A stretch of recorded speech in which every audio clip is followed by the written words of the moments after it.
a second. Let me make sure that we got audio. We are currently live.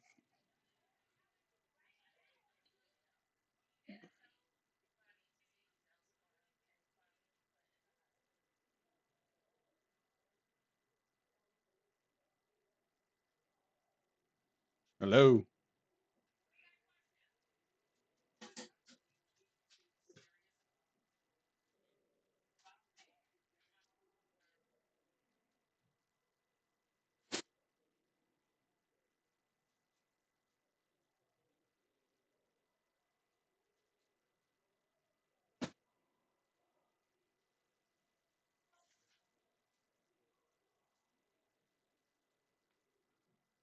You talking about basketball?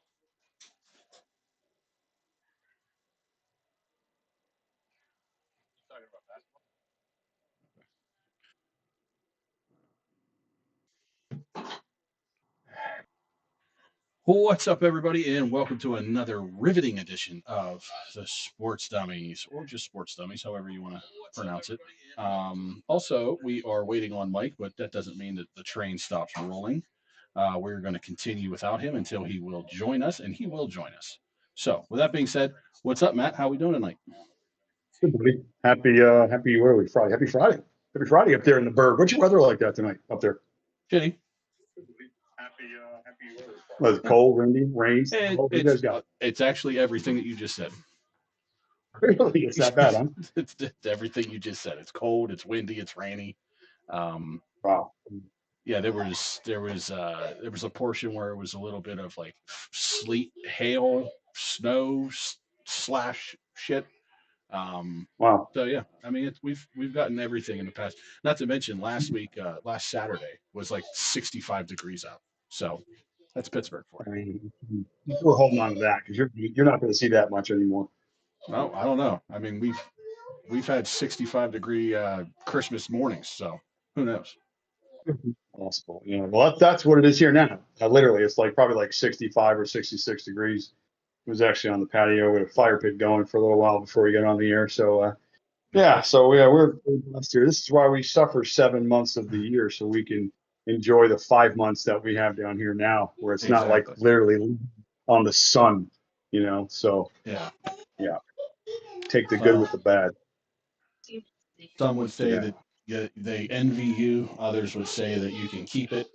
It's all personal preference. Yeah, crazy. Yeah. Let's talk about crazy. Let's talk about Thursday night football games. Okay. We ended up getting our picks in, even though we didn't do it publicly, but we did it privately, which we were all on Buffalo and we were all on the over, if I remember correctly. That's what I have written down here. Buffalo was giving 5.5 on the road to a Davis Mills team who happens to be undefeated with him under center this year.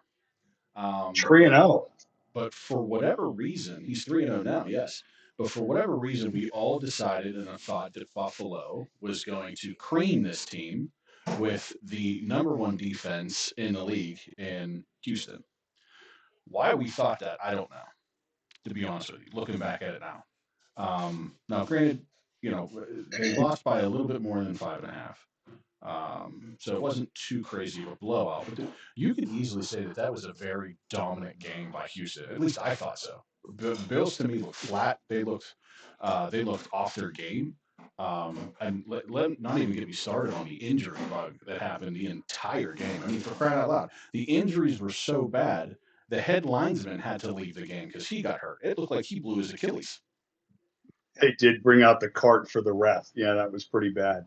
What's interesting to me is if you look at, the Bills, their offensive line, I don't know, James Cook has been their star. He's been their most consistent offensive player. They still don't have a deep threat. They still don't throw the ball downfield. It's pretty much, Josh Allen, like he did 2 weeks ago in his, 6 touchdowns. Yeah. And then he had one yesterday at all. So, but Houston's defense is I mean, we talk about Cleveland's defense being number one, but they get a little overshadowed because their offense is so bad. If Houston can get their offensive line right, and they played better last night, if that team gets a little better offensively, they're legitimate. I think in the AFC, I think they can they can get their way into the playoff. Nobody's going to want to face them in that defense, especially if the No, elements change and we get into some bad weather situational games, and you got to, worried about getting out physical like Houston does. I mean, that's a nasty unit. So sure very is. impressive on them. Absolutely. Um, And they have like a mid-range threat. I don't even know if you call him a deep threat, but he's a very adequate mid-range guy in Shakir. Now, is Keon Coleman, is he their deep threat? Because if he is, what the hell is going on with him when he's in this disciplinary actions that they have against him? What is he doing? Is he not understanding what he needs to I do as don't. far as his job is? It's a deeper issue, I guess, because he was inactive for that game, so he was a He healthy was scratch. he was also a healthy scratch for the game last week. So 2 weeks in a Yeah, row, he's been a healthy scratch. yeah. So Um, you wonder like what in the world is going on with Keon Coleman? Are we having an issue here? this is what I'm going to say overall. Hey, what's going on there, buddy? Welcome. Carlos, What up, Fresh Dave? Um, how we are were you? just Thank you, sir. we I But wow, know I two can hours see. I that know must it. have come, I know it's fresh because I can see your scalp. right? bro. That must have cost a lot. Huh? I said that must have cost you a lot of money Oh, to have two giant men tie you down and cut your hair like that. That's got to be quite a scene. So right. awesome. Although No, we were he doesn't charge for the men to tie him down. No. that's the Oh, great. that's I pay the them. tip. Yeah, you pay them. Yeah. We were rapping about the Bills and how we Yeah, got we're kind of talking shut on out. yeah, we're talking about the Thursday night game and the injury bug and the Bills looked to me like they were flat, they were unprepared. Houston's defense is a monster. Davis Mills, if I would tell CJ to sit for as long as he needs to, especially if Davis Mills is the hot hand. Um, I mean, it. I posed this question last night in the chat, um, I was but asleep. I didn't the watch much of the game. I crashed. it's I worked till okay. like It's 9. okay. I mean, the score kind of is indicative of what the hell happened here. Houston was all over them defensively, shut them down basically. 8 sacks, I read. Made them look like Wow. Yeah, fools, to be honest with you. I'm surprised they got 19 points, let alone, um, you know, I'm surprised they got as much as they did. Leave it at that. it was two But plays. It was the punt return, and then it was on the other play that they scored on that. Oh, the big run from Cook. So it was two busted plays essentially, where that was their two touchdowns. yeah, and they missed an extra point, so that's why it's 19 instead of 20. Um, so, but they Houston also had a pick six called back for a block in the back.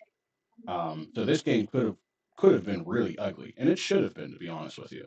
But to me, the Bills looked lost. They looked like they had no idea what they were doing offensively. They looked flat. I mean, it's hard to see what they did when what they do week to week. They have a game like they did against Tampa Bay, scoring 44 points, just bonanza of an offensive of day. And then they come in on short notice. Again, I understand that it's 4 or 5 days, not much to get ready. You're not implementing really anything new. Um, and you're coming in on 4 days and you're playing again on Thursday, but you look completely different from what you did on Sunday. You would think that that momentum would have carried them into Thursday, and it didn't at all. They looked lost.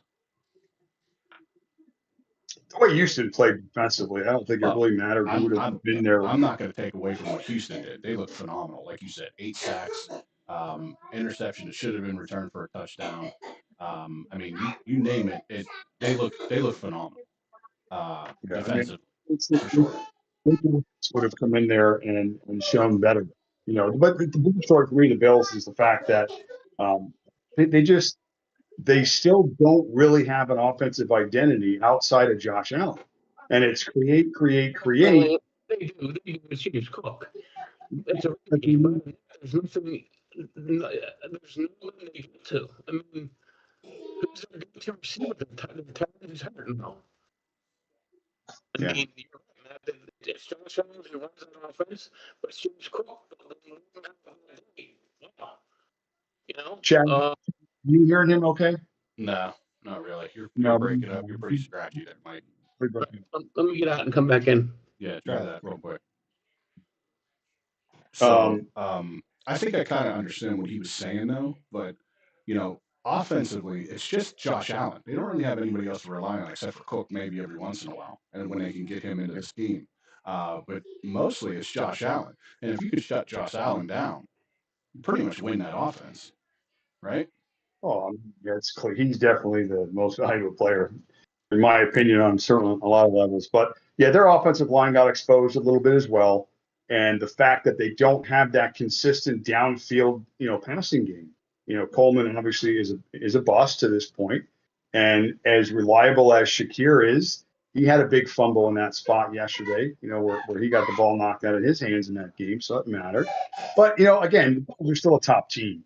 It's just that right now, I do not want to play Houston because if they get the offensive line fixed, and obviously they've got now a running game, because that kid Woody boy, he's pretty good. Woody Marks is good. I thought he would have a better game because the Bills have been so bad against the run, but it was enough. I mean, he got enough touches to keep that defense honest.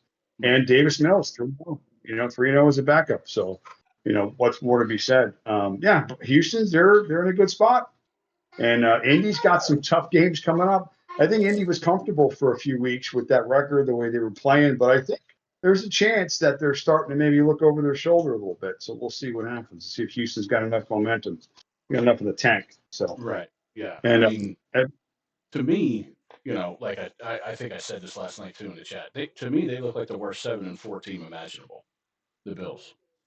yeah, And it's kind of and I know where this answer is coming from, where it's going, I should say.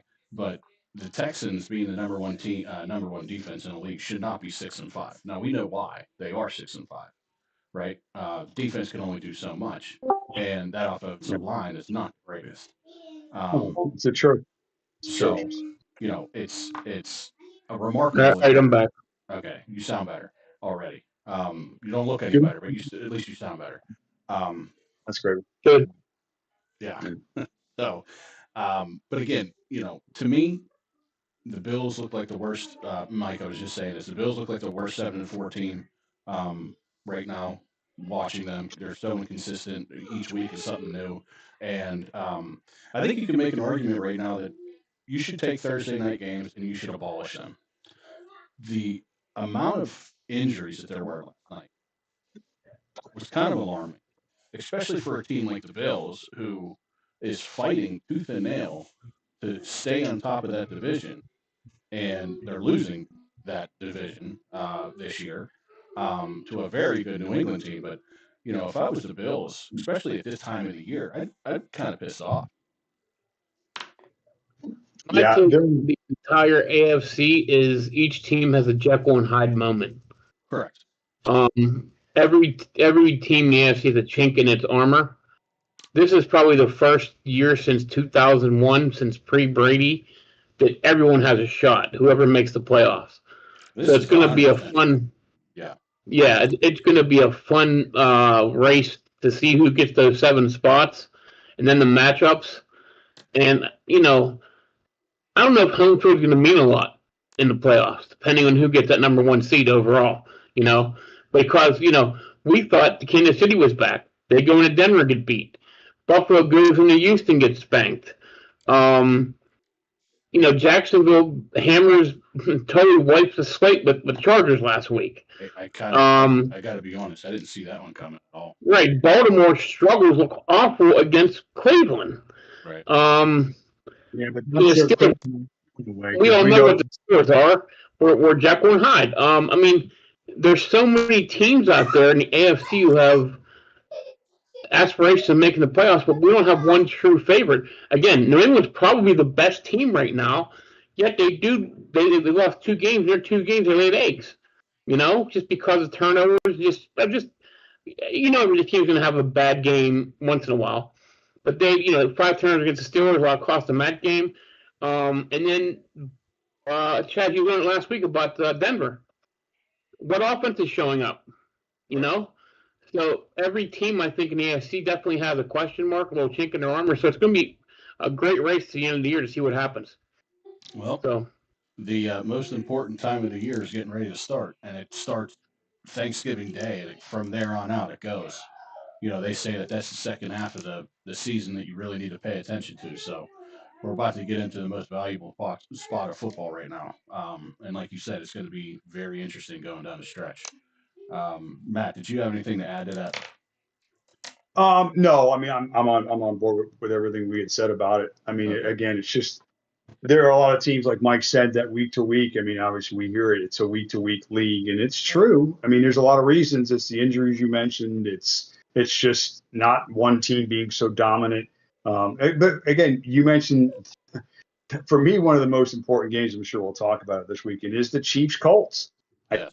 I think it's a kind of a stake in the sand where, is this the end of the dynasty officially, or is there still a lifeline where the Chiefs can find their way back into position where they're in contention again? I think the answer is yes, but we'll talk about that when we get there. Yes, meaning The Chiefs, I think they can beat the Colts this weekend. They're a home game, and that's something we're not used to seeing. So now, I'm not saying that I like the Colts this weekend, but if the Chiefs win, again, we're only 50%, all of us. If the Chiefs win, they're again, last week, or coming into last week, they were on a good 3-game run. Offense looked like it was starting to go. Whatever. We knew they still had deficiencies in the run game, but at least they were moving the ball. And then last week they lose against a good Denver team on the road in Denver by less than a field goal, where there were mistakes that 1 or 2 plays either way. And this is a whole different narrative. So again, week to week, you can't just say, well, they're out of it, or they're not good, or no. Still Mahomes. Kelsey's their leading receiver right now. It's okay. Let's just keep going. You're right, Matt. They're a big change because they can't run the football. It's a problem. It's a real problem. Able to do. And Buffalo's big cheat when we're talking about the AFC, we can't stop the run. I know. There's a lot of issues. A lot of teams have a lot of problems. But like you said, interesting to the finish. So. Yep, for sure. So without wasting any more time, let's just jump into the slate, right? Yeah. Yeah. And I have a feeling we'll be taking a little bit of time with this one too, because the first one right out of the gate, Pittsburgh Steelers, Chicago Bears.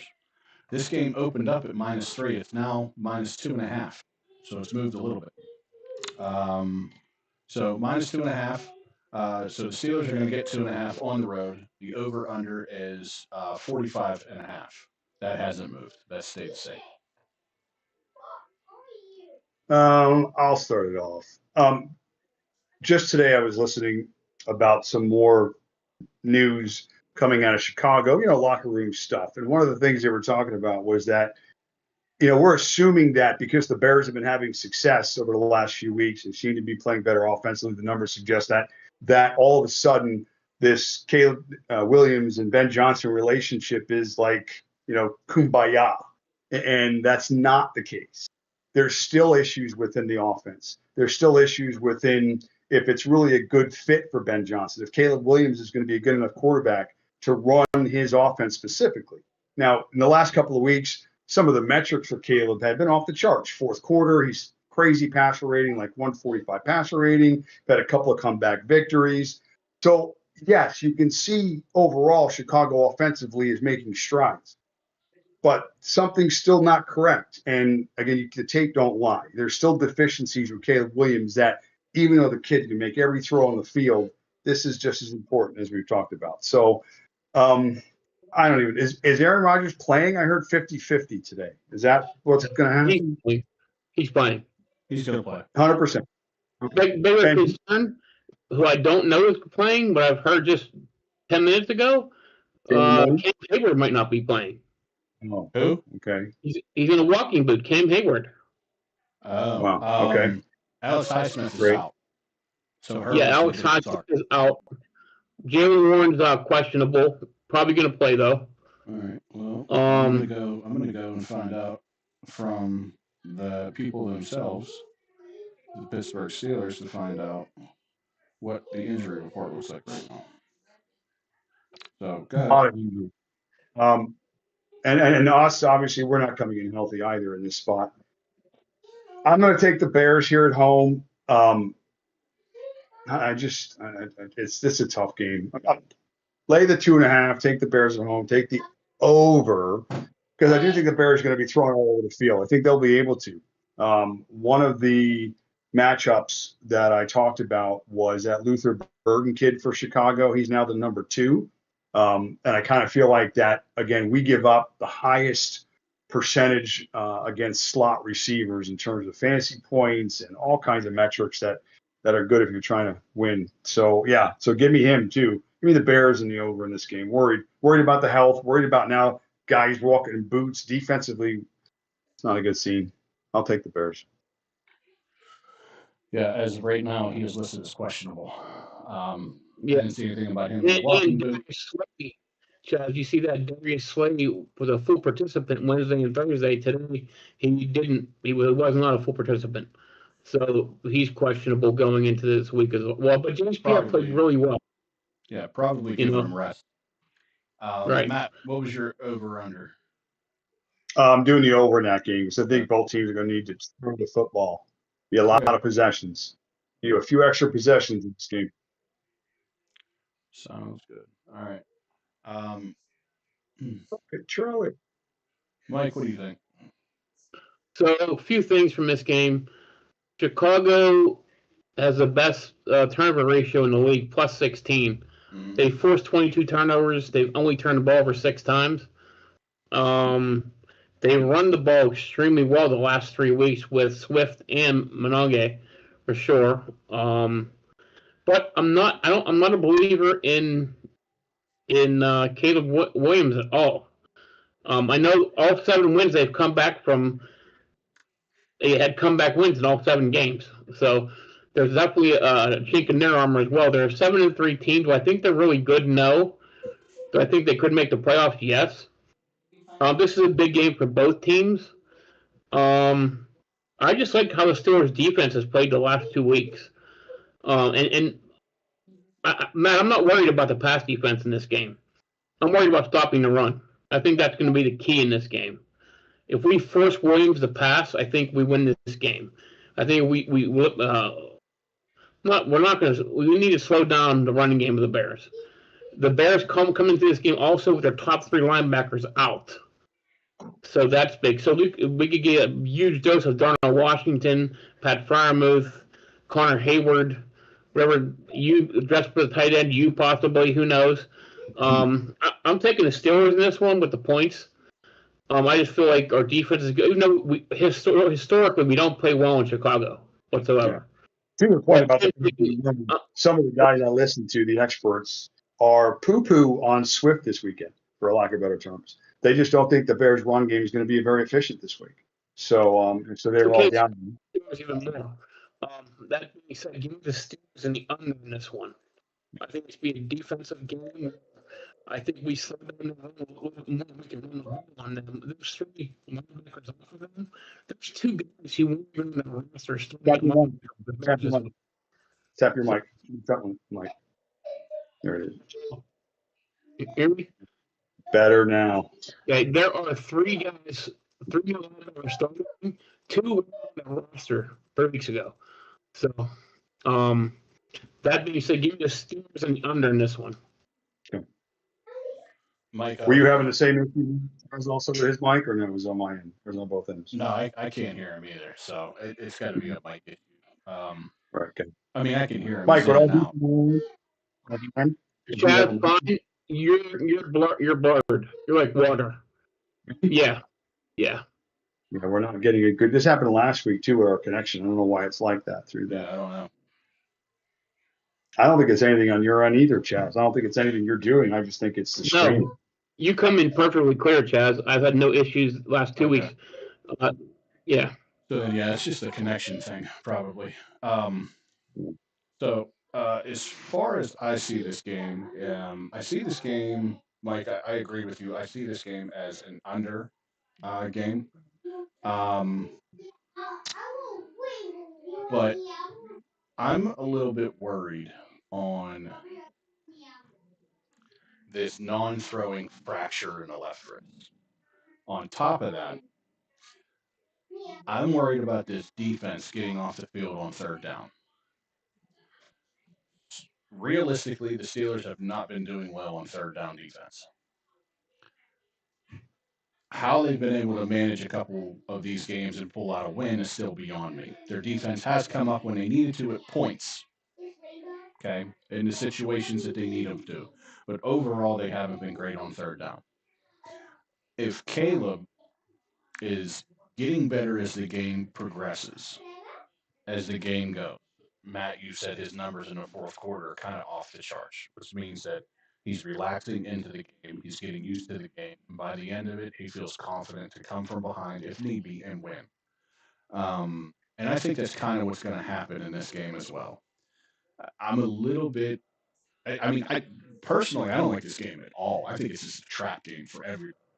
Um, but I'm going to have to take the Bears at home. I'm going to have to lay these points um, because even if the Bears, yeah, I don't even know. I can see Swift running all over the place. I can see Darnell Washington getting a ton of targets this game because he looked phenomenal, and I can also see Rodgers potentially getting worse in this game as far as getting hurt.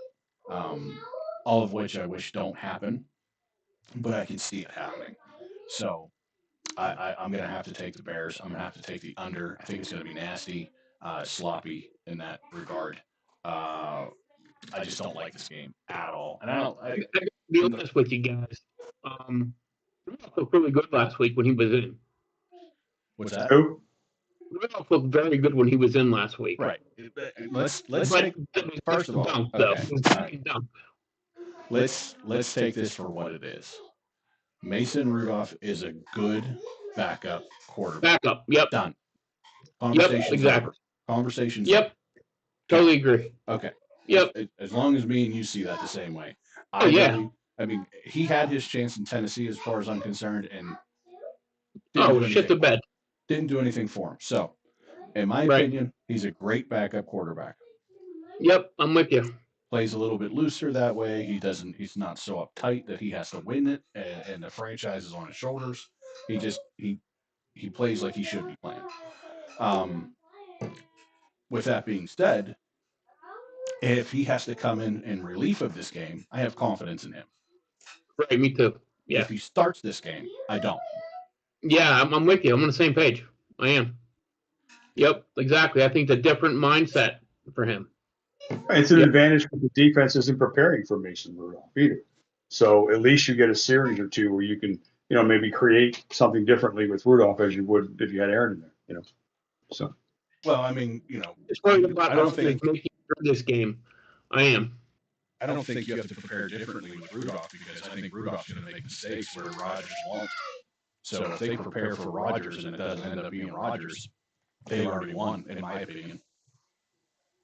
Because I think we can easily say that Rodgers is a better quarterback to handle the ball than Mason Rudolph, protecting the ball. Oh, yeah, no question. So, yep. And now we're going against the defense that is number one in the league in turnovers. I don't like our chances if that's the case. I really don't. So, that's where we stand. Does anybody know if Jalen Ramsey is able to play this game? I know he was suspended. I know he is suspended because he threw the punch. But since he's not suspended, he got fined. Okay. Yeah, so he's not suspended. Okay. No. Okay, I know Chase is. We'll get to that. Chase is up. Yeah, so that's a great segue. Jamar Chase is not going to be in Foxborough, or I'm sorry, he's not going to be playing against the Patriots when they come into the jungle on our next game here. The Patriots coming into Cincinnati, and this game opened up at this is actually kind of ironic. It actually opened up at -8.5. It is now 6.5. So it went down 2 points, and that was even after the news that Chase was not going to play. So I find that interesting. The over/under did go up though too, 50.5. So New England is giving 6.5. The over/under is 50.5, 50. 0.5. And Jamar Chase is not playing in this game. Now, let me ask you two, because maybe you saw something that I didn't. But what I saw was a clear and blatant spit. Why in the world would this guy appeal that decision? Does he think that there's not 360 view cameras all around that field seeing everything at all times? I'm failing to understand this reasoning of why is he appealing it, or why he did try to appeal it, which ultimately got Ignorance. That's huh? it. What is it? Ignorance. That's it. Ignorant. Yeah. Okay. I can understand that. Now, did you guys see how much he's losing for this game? No. Over $800,000 for one game. That's a game check. It makes sense. Yeah. This game check for him over 800,000. I think it was like $803,000. Wow. But you know why it's okay? Because next week he's going to make $803,000. So he's going to be okay. Yeah, I mean it's whatever. They should take that money and instead of paying him, they should donate it to charity. Is what they should do. They should force the players, and that's they do say the NFL does say that their NFL fines go to charity, but I don't think anywhere on record that has been publicized on where those fines go. They say the NFL claims it goes to charity, but there's been no checks written as far as I've seen or heard of where this money is actually allocated to. It would be nice to say, hey, in honor of Jamar Chase, the Pittsburgh Children's Hospital has now got a $800,000 donation. You know what I mean? Yeah, thank you very much. Yeah. Right. I don't think I would spit on somebody. That's really low. But how much could you get fined if you kick somebody in the nutsack? You're just lining one guy up every week. That's a pretty good donation there to your local pet shelter. Imagine that. Kick a guy in the nuts. The pet shelter gets $500,000. Sign me up. So I'm all. If you're kicking somebody in the nuts, that should go towards Planned Parenthood, should it not? No, Planned Parenthood. But yeah, we'll figure that out. Place. Adoption agency. Yeah. How about that? Yeah.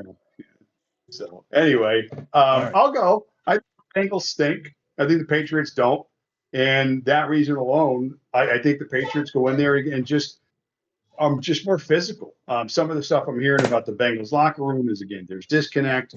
Although we haven't mentioned it, Joe took reps with the first team. So, yeah. So, again, see, but now this is my question. This is typical Bengals. The Bengals are 3-7. Okay. Going anywhere. If Burrow is even borderline questionable, why would they even consider bringing him back at this point? When, again, like I'm telling you, they're not going anywhere. So if it's like this, then just wait a week. How much more do you got to put this kid through? You know what I'm saying? It makes no sense to me whatsoever. Now, I'm not in the locker room. I'm not a doctor. I don't know what where he's at in terms of his recovery. But all I'm telling you, if they're throwing away around these questionable tags, then he's not 100% ready. That's it. Okay? Take a picture. If it ain't healed, go sit down. It's not hard. That's your franchise effing quarterback that you've just destroyed in his first 6 years that he's been there. And you're going to just, go play, Joe, for your 3-7 Bengals. I mean, come on. So anyway, it's my piece on that. But Patriots beat them. Patriots and under for me.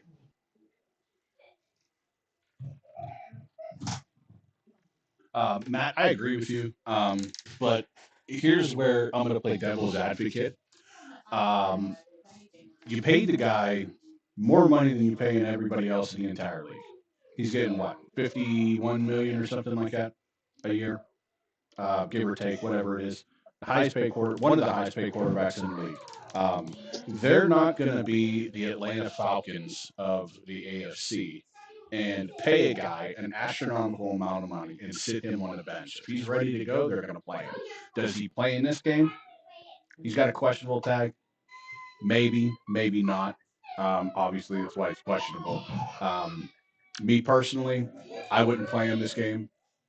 You're not going to benefit from this game. I mean, I understand it's an AFC game, but you're still 3-7. Does he play this year? Yeah, he comes back this year. But I'm two losses away from my prediction coming true, so I'm taking the Patriots. And I'll also take the under of 50.5.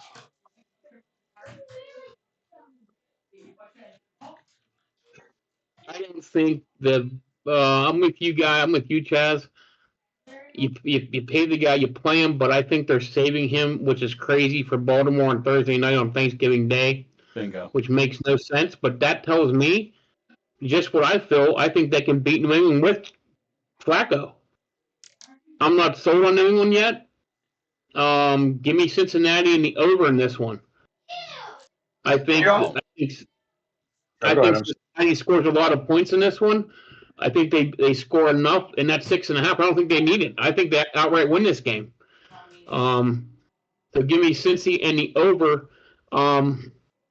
The Patriots are a great story. Drake Mays played phenomenal. Their defense is playing well. But the turnover machine's coming back this week and supposedly starting. I think that hurts them. Stevenson. Yeah. The guy has a turnover monger. If Vrabel was smart, which I believe that he is, they should run the damn guy that's been getting into the end zone 4 times in the last 2 weeks.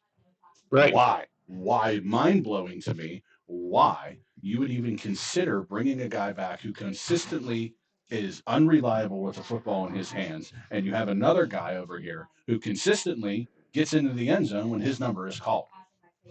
Here's part of the explanation. They're different running backs. Stevenson is more the pound and ground type guy, and Henderson is not. And if anything, they see now the potential they have in Henderson and know that he is their guy. And they're going to want him down the stretch. They're not going to put him 20 times between the tackles in week 8 and 9 when they can use Stevenson for that, which is his role anyway. So as long as Stevenson doesn't cost games. Well, that's the thing, Matt. 8 fumbles on the season already. Right. Wait, Mike is goofy. Well, say again? He has 8 fumbles. He has 8 fumbles. Listen, I'm not defending Stevenson. I'm just saying, despite his 8 fumbles, they got a 2-game, almost 3-game lead in the division now. They're not looking at week 11 going, we got to win week 11. They're looking long term. And I think in a best case scenario, in a vacuum, they want to bring that guy back and at least get him confidence, or at least in the least be able to shoulder the load that Henderson doesn't have to, so that he stays healthy and you can use him when you need him most. So I think that's why the approach is. So again, I think in that situation, the vacuum, that's what Vrabel would make sense in his defensive mind, control and want to run the football. He wants both guys at 100%. And if he can get that into the playoffs, which is what they're looking for, I think they'll be in a good spot. So, but just real quick, too, I'm going to push back on this pay-to-play thing you guys are arguing, because it's your franchise quarterback, number one, most important position of all sports. Number two, you're partly responsible why he's always hurt, because you can't fix your own offensive line. So you're responsible for some of this as well. So it's not, I'm not putting this on Burrow, pay to play, go out there if you're limping. Bullshit. Not your quarterback, not him, not in this situation. Most cases, yes, but not in this situation. Well, so, here's the thing. Okay, I understand. I get that. I'm on board with you in that sense too. Right. But here's the thing. He had an injury. He had it surgically repaired. He is now cleared to come back. I'm saying play him, because he's already been injured. He's already hurt. He's already been fixed. Bring him back. Unless he tears his knee apart. But at any point in time, that could happen anywhere. He can do that in practice. He can do that at home, falling down the steps. That can happen anywhere, right? So you do that anyway. But you're right. Regardless, though, they're going to play the kid. They paid him that much. They're going to play him regardless. Mike, I agree with you. I think they're going to wait until Thursday night when they play their divisional opponent.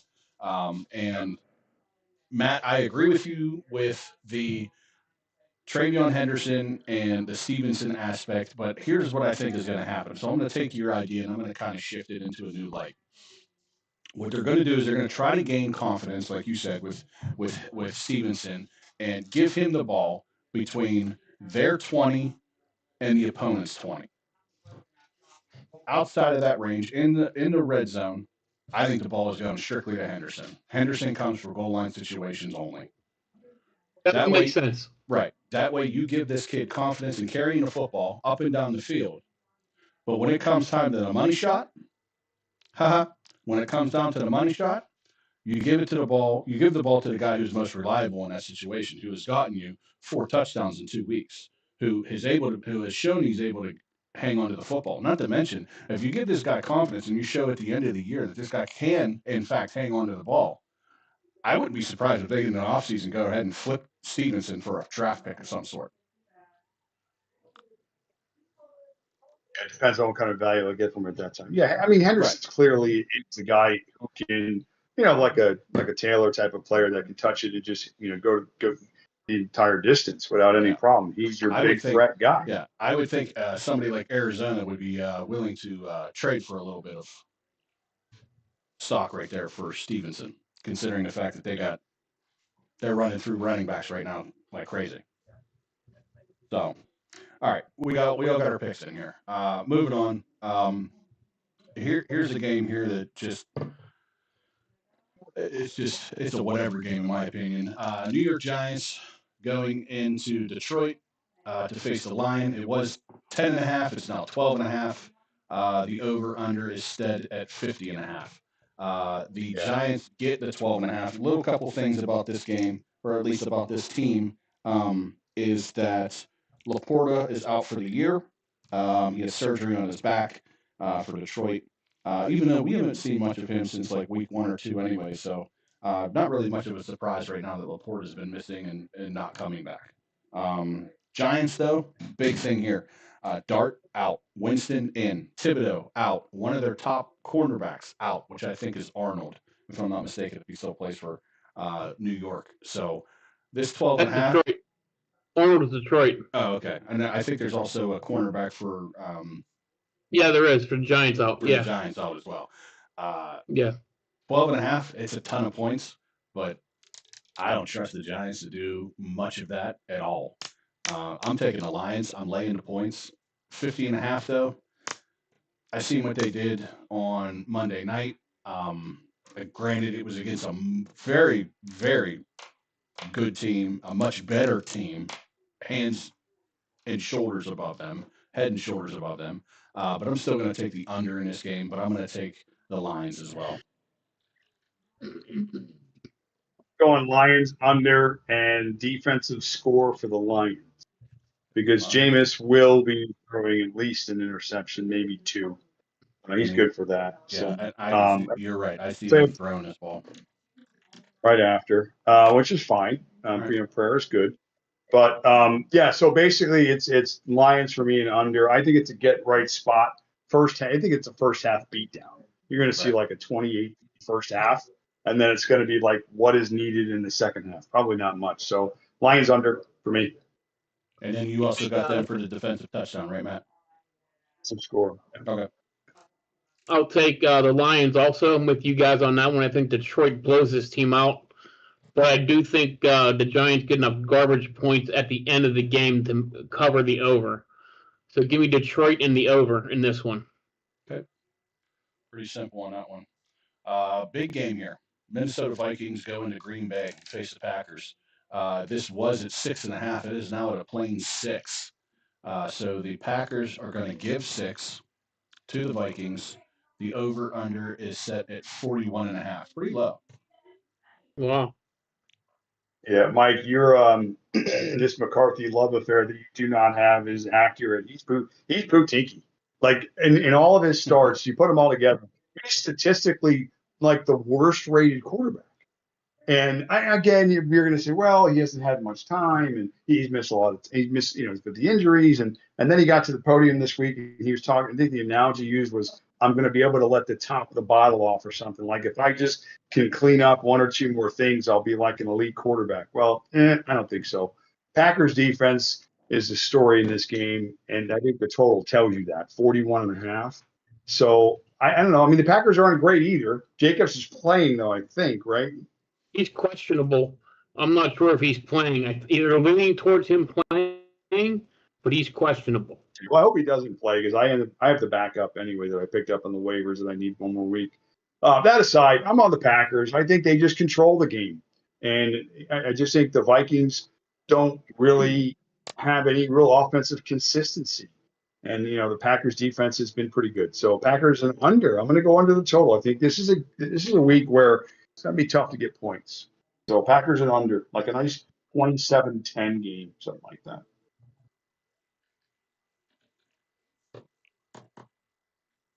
Yeah, so go, Chess. Okay. Yeah, I like the points in it, and that's strictly it, just the points. I think both teams, we could easily say, don't look great week to week. Their inconsistencies. Um, we thought the Packers were going to like head and shoulders the best team in the NFC North. It doesn't appear to look that way. They looked kind of like everybody else, chink in the armor, week to week, losing to bad teams. They only have 3 losses. I get that, but those 2 of those losses were to some really bad teams. They've lost in some really bad ways.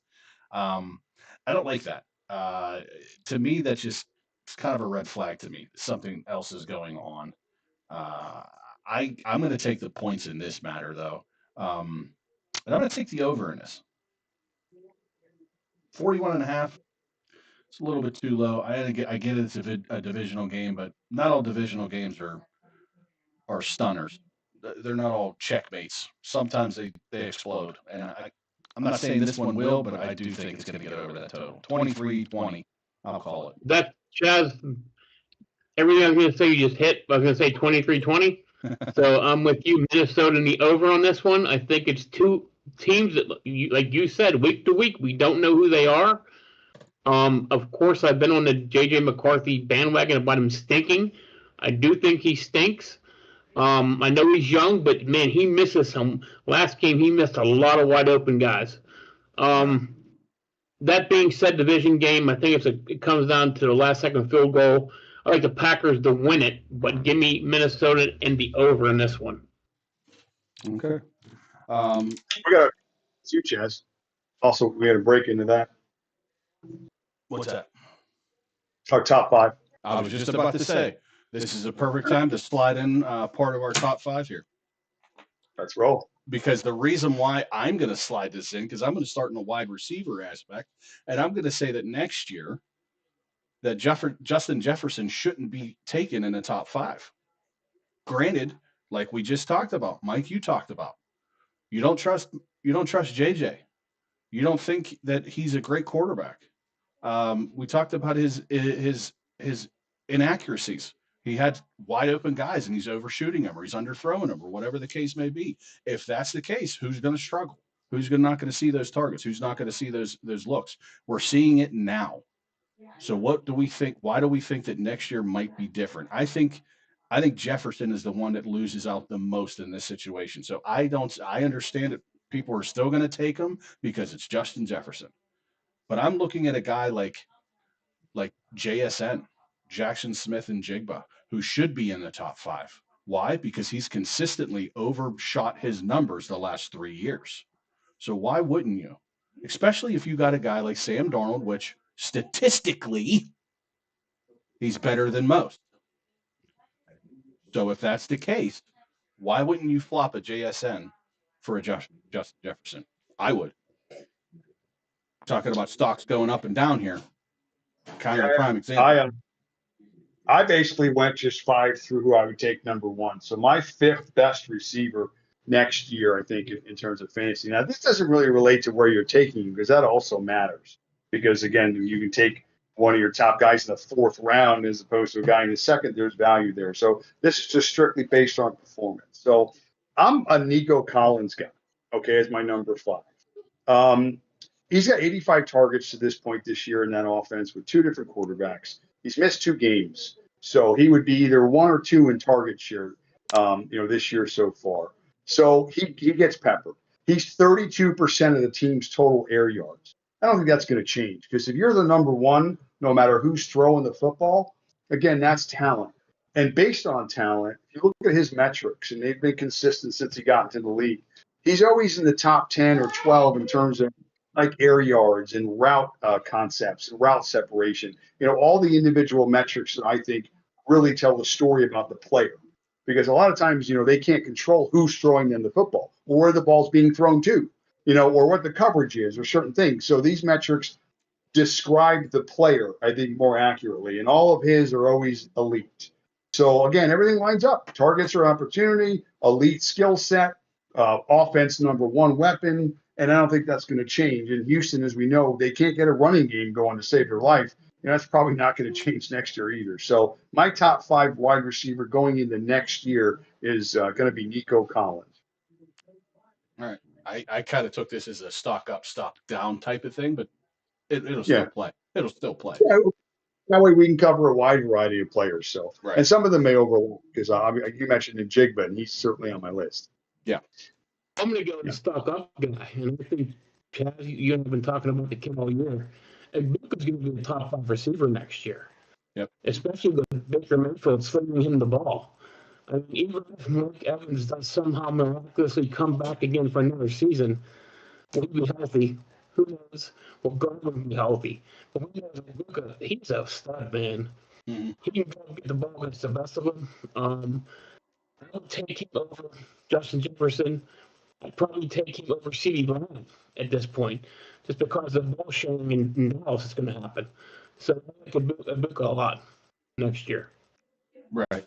Yeah. I mean, Dallas stuff. I'm not putting many guys above CeeDee Lamb next year. To be honest with you, I just think that team's ascending. But yeah, I don't know. Baker, the same quarterback the last couple of weeks. Stafford's often. I know they're hurt. You know they're limping tremendously on both sides. But I mean, I know Baker's been the story in whatever a couple of years. They got weapons, but the last couple of weeks, that offense hasn't been clicking. I don't think he's thrown for over 200 yards in any of those games. Well, last week he didn't have to. Tucker ran for. He's still running. He ran for 50. So here's how I see it too in that aspect, Mike. I agree with you with Mbuka. My only thing is that that's a very crowded wide receiver room. So he's obviously he's played his worth this year. He's played it into a starting role, in my opinion, like you said, into next year. My opinion. He's also a great guy in the red zone for touchdowns. So obviously his stock's going to go way up. But Matt, on the flip side to you, and said you're not going to take many people over CeeDee Lamb. I know one that you should, and I hate saying it coming from Pittsburgh, but George Pickens. I would take George Pickens over CeeDee Lamb right now, next year, on the sheer fact that he's outperforming CeeDee Lamb at this moment. He has more touchdowns and he has more yards than him. That's a great number 2 right there, in my opinion. And I would take that too. Lamb is clearly a 1. I agree with that. If they give him a deal, and all of a sudden he's comfortable, and then he's sitting on $100 million bank, all right, good luck with that. So that jury is still out to see how long, if there's any long-term success to George Pickens. So of course, I'd certainly we're talking about right now and what we're seeing right now. I see George Pickens as a huge stock up guy next year. Yeah. Okay. And if we want to stay in this kind of like wide receiver realm, well, we'll leave it at that. We'll leave it because it might be on your list. So we'll get to that. So I think everybody went right. Everybody had a little turn on their. Top 5 too about all guys.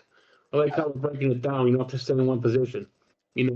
Oh yeah, I got all 4 positions here, so I'll be bouncing around. All right. So speaking of bouncing around, let's go West Coast to East Coast, and that is the Seattle Seahawks going into Tennessee, and they're going to carry with them 13.5 points to the home team. Big spread. MVP is. Would you? Do you want me to tell you the over under? Or you just want to railroad me? I was going to say MVP Sam Darnold. I just get so excited about Sam Darnold. But go ahead. Shut up. 6 to midnight every time you think of him. Over under is set at 40.5. So 13.5 to the Titans, 40.5 overall. Did you get your jersey yet? No, I haven't got any new toilet paper yet, so I'll be waiting for it. It should be coming soon. I'll go Seattle on the under. Hey, again, these totals are wacky this weekend. Real quick, I checked the weather for this weekend. There's no really any games with any weather impact, so that's going to change soon. But for this week, Hey, we're in the all clear. You hear me? So that's important. Chill out, because I can hear you more than I Seahawks in can the hear under, them. I guess. I'm sure they're a little embarrassed. I'm sure from last week's performance. I know that wasn't Darnold's best game. Threw a lot of picks, turned the ball over a bunch. They were still in that game despite that. So Seattle's going to be just fine. They're really good, both sides. Offensive line, I think they're giving up the least amount of sacks in the league. That'll sustain. So give me Seattle here. Give me the under. Two teams, obviously, in two different directions. Yeah, that's enough for me. Okay. I'm taking Seattle in the over in this one. I think Seattle bounces back in a big way. And give me Seattle for a defensive touchdown in this game. Oh, you jerk. I was thinking the same thing. Sorry, but we can both take them. Nope. I mean, Nope. Nope. Because if you miss it, then I still got a shot. true. Good point. But if you hit, Yeah, I know. If we hit, then we tie. I get it. No, Right. I'm gonna go. I'm gonna go out. I'll go elsewhere. I see this as well. 13.5 doesn't scare me. I'm taking Seattle. I'm taking the over at 40.5. I think Seattle's going to do that alone in the first half. Yeah. So do I. Yeah, Tennessee's just not a good football team right now. And again, that's right now. We'll see what happens, next year with Cam Ward getting a year under his belt. Maybe some new personnel, some wide receivers, because Tennessee's got nobody apparently. Seattle's just a much better team in this aspect. I like them to do good things here from here on out, and I think the defense is going to be. I think the reason why this score ends up going a little bit higher than we all think is because of that defense too. So, Mike, I think you got a steal in this one and taking the defense. So, yep, Seattle, Seattle in the over for sure. Here goes an AFC game that's probably going to be one of the biggest of the weekend. Indianapolis Colts go into Kansas City to take on the Chiefs. And this game hasn't moved much. The Colts are going to get 3.5. The over-under is now at 49.5. It was at 50.5. So it went down a point. What say you, Matt? I mean, it's the Chiefs. Like I said, this is it. If they lose this game, I think their chances of making the playoffs go down to like 9%. I don't want to be on that side. I'd rather be on the 91% side to have success. So this is the season. If they lose this game, everybody's going to be on the same narrative, which is it's over. So whether it's true or not, I mean, it's only they'll be 5-6. I guess they still got a chance, but in all intents and purposes, it's over if they lose. And I don't think they're ready to lose. I think they're going to win the game. Now they may not cover because that's a hook. I like the extra half a point. So give me KC to win a typical last year KC game, where I think this year they've lost just about every one-score game. And I think last year they won every one-score game. So I think they flipped that for this week. I think they win a one-score game, and it'll be this one in a tough game. And I don't think they get to the total. I think it stays under. I think KC covers. They win the game close. Well, they're getting – oh, no, they're minus 3.5. Yeah, KC wins. They do not cover. So I'm going to take the Colts and the under. I'll stay on the under train this week.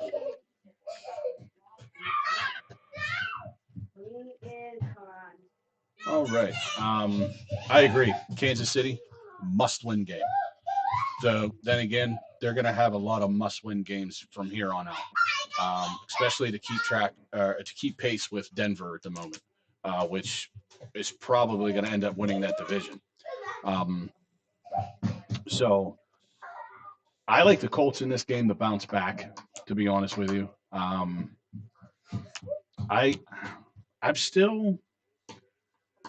still not just sold on the Chiefs this year. I mean, I get it. The Chiefs are the Chiefs until they're not. And it's looking more and more like they're not anymore. And that's okay. They've been to, 4 Super Bowls in the last 5 years or something like that. It's ridiculous, So their dynasty, so to speak. I'm not saying it's over. I'm just saying there's a break in the action, kind of what New England did. They kind of had a down year, and then they would reload, and then you'd go on another 2 to 3 year run where they dominated everything. I just think this is a down year for Kansas City. And it just so happens that it happens to be an up year for Indianapolis. So I'll take Indianapolis. I'll take the under in this game as well. I'm with the under, you guys. This one, I like the Chiefs though. I think Andy Reid's gonna put 8 in the box and make Daniel Jones beat him, and I don't think he can do it. So give me KC and the under in this game. I think they stay alive. They're like the Bee Gees. They stay alive, live to fight another day. And I'm still not sold on Indy, guys. I'm still not sold on Daniel Jones. So.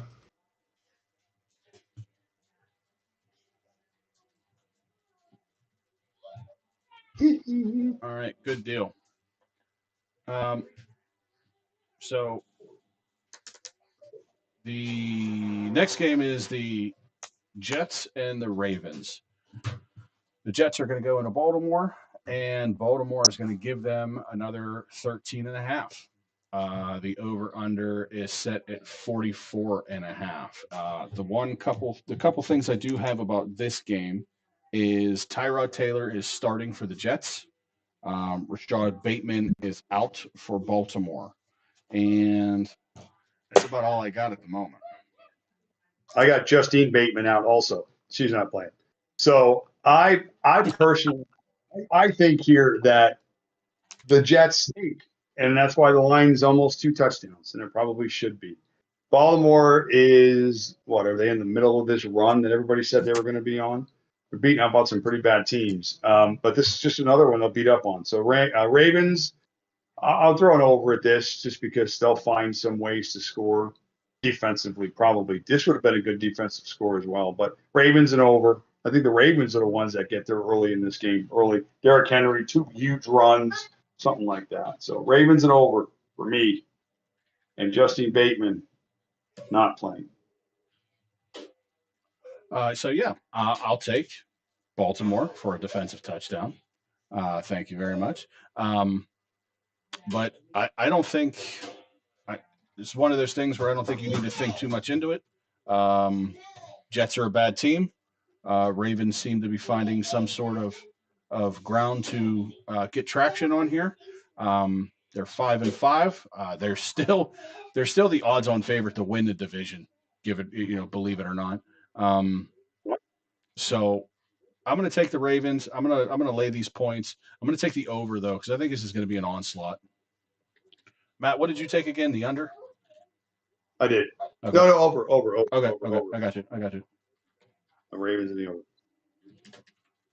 Unfortunately, I'm also taking Baltimore in the over, which usually signifies death to us in this game. Oh boy. Yeah, it was for the Houston game. It was for the Houston game. So, one thing about the Ravens, tell me what you guys think. There's something clicking right now. Lamar Jackson looks off. They're really game, but they don't look like the Ravens of old. I think this game's like a walkthrough for them. I think they'll hammer the Jets. The over, I see like them, they get 40 themselves if they play right, but they don't look good all year, even with Lamar in there. So, and the defense isn't what Baltimore used to be. So, I see team that's chink in the armor. So, their run game hasn't been consistent either. So and Lamar is not running as much as he was either. He ran one time last week. So that's who they are. Okay, that's who offensively the Ravens have been. And again, they're similar in the fact of like Buffalo, they're really void of a deep passing game. That's not how they're built. It's the play of the quarterback. It's the mobility. It's to be able to get out of the pocket and create. Back to the Buffalo, we didn't mention it too, but I think losing Kincaid's a big thing in that offense because he's a guy that the running game as well, keep them honest. So anyway, I think they're similar offensively, but you're right. Baltimore they're offensively, I don't want to say challenged, but they're not fluid. If Shador Sanders doesn't play last week and the starting quarterback is losing right now. Dylan Gabriel. Dylan Gabriel doesn't get hurt, and Cleveland might win that game last week. Well, they won that game. Yeah. By the way, Shedeur Sanders looked every bit as bad as a fifth-round pick should look. He looked horrible last week.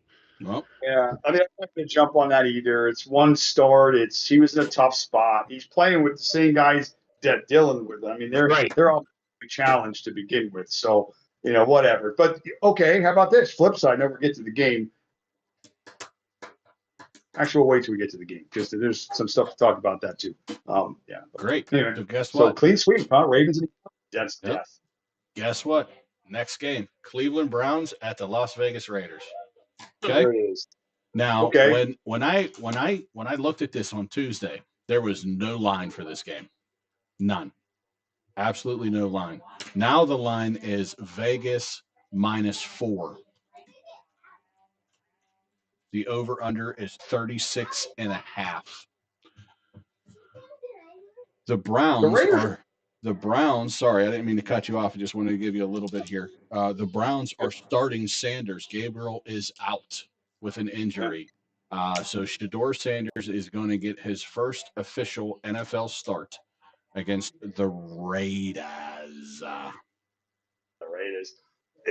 Defensively, everybody was like, well, if there's ever going to be a week for Shedeur to have a week and come out and shine, it's against the Raiders. But if you're looking at the team and the record and stuff like that, their passing defense is right in the middle of the pack, the Raiders. So they're not like terrible.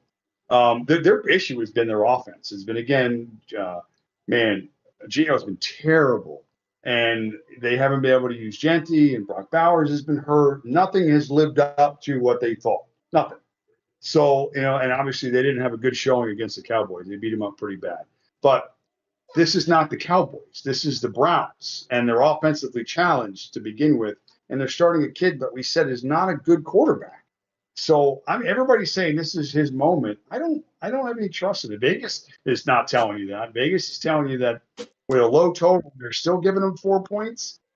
I don't know. I'm going to take the Raiders. I think if they know that if Sanders comes in that house and shows them up, that doesn't say much at all for the Raiders. So give me the Raiders. That's a low total. Give me the Raiders in the over. I mean, somehow I guess they get there with the Browns defense as good as I don't know. Who cares? Who cares? Right. That's why they hit the line. Because nobody cares about this game. So just Raiders and over and move on. So Smith will know. I mean, Smith Sanders will know about the Max Crosby in this game for sure. He's coming in this game with 2 offensive linemen, so that should be fun to watch. Get your mic. Yeah, we're having a hard time hearing you. You can't hear me? I mean, now I can. It's not at your volume; it's your microphone. Whatever is going on with your microphone, that is the okay. So, maybe we can hear you now. Yeah, I don't think you need to go louder. I just think you need something with the microphone. Closer.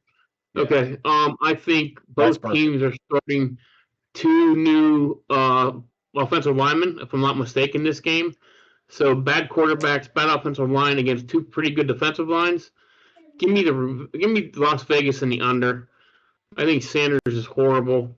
Geno Smith against that defense is scary. This could be -1 to 0 if it was a minus was allowed. So, because no one cares about this game, I think this is a 3-2 Daniel Carlson field goal at the end of the game to win 3-2 Las Vegas. But I'm still taking the cover somehow. I don't know why. I'm still taking the Vegas in the under. So this game to allow it to be the first team to 9 wins. So they're just going to go with you get the 9 points, you win. That's it. Mercy, everybody goes home. So you get a bag of chicken if you go watch this game. I'm good. Oh, Chaz, play the game. We will. We'll play the game. We'll get to the end, so we know all the teams that are playing. Okay, and then we'll get to the end to find out. You just see this game. Yeah, it's a great game. It's a great little side game that we got. Well, to be honest, it probably is sort of expensive because it's probably going to be the last weekend that you're going to see the sun in. Oh no, actually they're in the Raiders. Yeah, they're in Raider Stadium. So I'll give you my pick real quick, and then we'll guess the ticket price on this game because it's actually kind of ironic. So there's your clue about that. My pick is this game's going to be a push. It's going to end 10-6. 10-6. It's going to end 10-6. It's going to be a push. So like it. Yeah, it's going to be a push. We all lose. Nobody gives a shit. Give me the Raiders. Give me the under. All right, now that we're done with that, so we're going to play it just for this game just for this team, this game, because it's not going to affect what the actual game that we're going to play is. How much do you think it's going to take for you to go watch this game? Granted, the teams and where they're at. How much do you think it's going to cost? So, real quick, if this was in Cleveland, I'd say it'd be like $8. But since it's in Las Vegas, the gaming capital of the United States, the moon probably, I'm going to say $58. 58. Okay. Yeah. No, I'm going to say more. I think the whole world, NFL-wise, is watching this kid Sanders this weekend. And it's the Raiders. It's a spectacle in that stadium. And my buddy was they flew out there for the Monday night game. They're big Kiss fans. So they went and saw the last touring of Kiss in Vegas, and then they went to the game Monday night. So, would you say $50? He said 58. Yeah, he said 58. I think it's more. It's probably closer to $100 to get you in the stadium. I'm gonna say $85.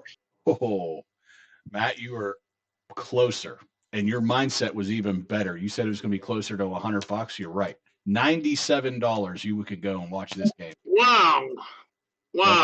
But you got to think about it, Mike. You got to think about it too. This is a newer stadium. It's more of a spectacle to go to the stadium than it is to actually watch a damn game inside of it. True. Yeah. It was Cleveland up $8. It'd be $8 to play this game in Cleveland. They probably pay you to come watch the game. Right. If you pan and they'll do this, they're going to look for Sanders jerseys, and you're going to see a bunch of them. Mm-hmm. You're going to see a bunch. I feel so. Dion. Both. I mean, just both. Not to mention, you think about it, Nevada's not that far away from Colorado, if my geography is correct. And if that's the case, then there's going to be some Sanders fans in and around that area. Yeah. And your feet are not that far from your knees in terms of distance, too. So that's how it usually works. So, you just have to. That's how it works out then. All right. This is a good time to split off and do a fantasy outlook for next year. So, number 4 / stock up, stock down. I'm looking in the tight end range. Kelsey, we're not 100% sure what he's going to do, but he's fallen off. His stock is down. Kittle, in my opinion, stock is down. Laporta, obviously this year he's gotten into a huge injury bug, and he's going to be out for the year with a back injury. Stock is down. Here's a guy that I think is probably going to go number 1 overall, or not overall, sorry, number 1 for tight ends, and probably within, I would say average in the first round. Why? Because people get scared of this, and especially if there's not a lot of tight ends valuable enough to do this. But this guy ends up being the most valuable tight end because of what he brings to the table and the fact that this team's offense is not the greatest. That is Trey McBride. Trey McBride, in my opinion, is going to take the role of a Travis Kelce from here on out, as long as his numbers stay where they are, his play stays where they are. Last year he was a godsend rookie that came into the league, and we were like, who the hell is this guy? He's phenomenal. Second year in, looking to be better than he was last year. I would say that trend is going to continue for next year. I'm looking at McBride as a very, very big stock up guy. Can I throw a little Kittle stat at you real quick? Sure. The last 2 balls thrown at George Kittle, he's caught them all. So he's having actually a pretty good Purdy. That's his guy. I'm not taking anything away from Kittle, but if Purdy doesn't play, Kittle doesn't do well. It's a different game. They focus more on the run. Kittle's a phenomenal run blocker too. To me, number 4 for me again. I went in order of receivers that I think are going to be, in sort of total production next year. Drake London this year has taken a huge lead. He was good last year. There was a difference between home road splits. He was much more home dependent. Again, that could have been a product of the offense too. But 0 drops this year for Drake London to this point. He's getting 36% of the team's air yards. So there's no competition for the most part between him. And he basically is on pace for either number one or number two in total targets this year. So moving forward with a young quarterback, Penix, which again, you can argue he's getting better, getting worse, whatever. They have something together. I would assume that he's going to get better. And as long as Penix can develop, he's going to take Drake with him because Drake's a beast. So, I mean, that dude basically, like I said, and again, when I go back to Collins' metrics about stuff like, route participation and separation rate, all those important factors, London's another guy that is near the top in all of those metrics. So for me, Drake London next year, super, super high ceiling. And he's a guy that I'm going to rank as number 4 coming into next year in terms of wide receivers. I'm going to go way off the radar. We're talking about tight ends. A guy that I've seen enough of this year is Rondé Gadsden from the Chargers. The guy, to me, man, with repertoire he has going on with Justin Herbert, I think next year he could be looking at a top 5 tight end in the league. Now, I'm not saying he's in the same atmosphere as the, of course, the elite, right?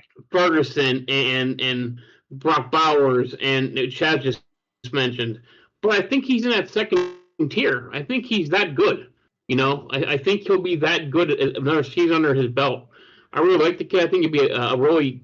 You can probably get him late next year in fantasy. I feel like he's a top 5 tight end. I really do. Got the ceiling for me. Yeah, Matt, I agree with what you said there as well.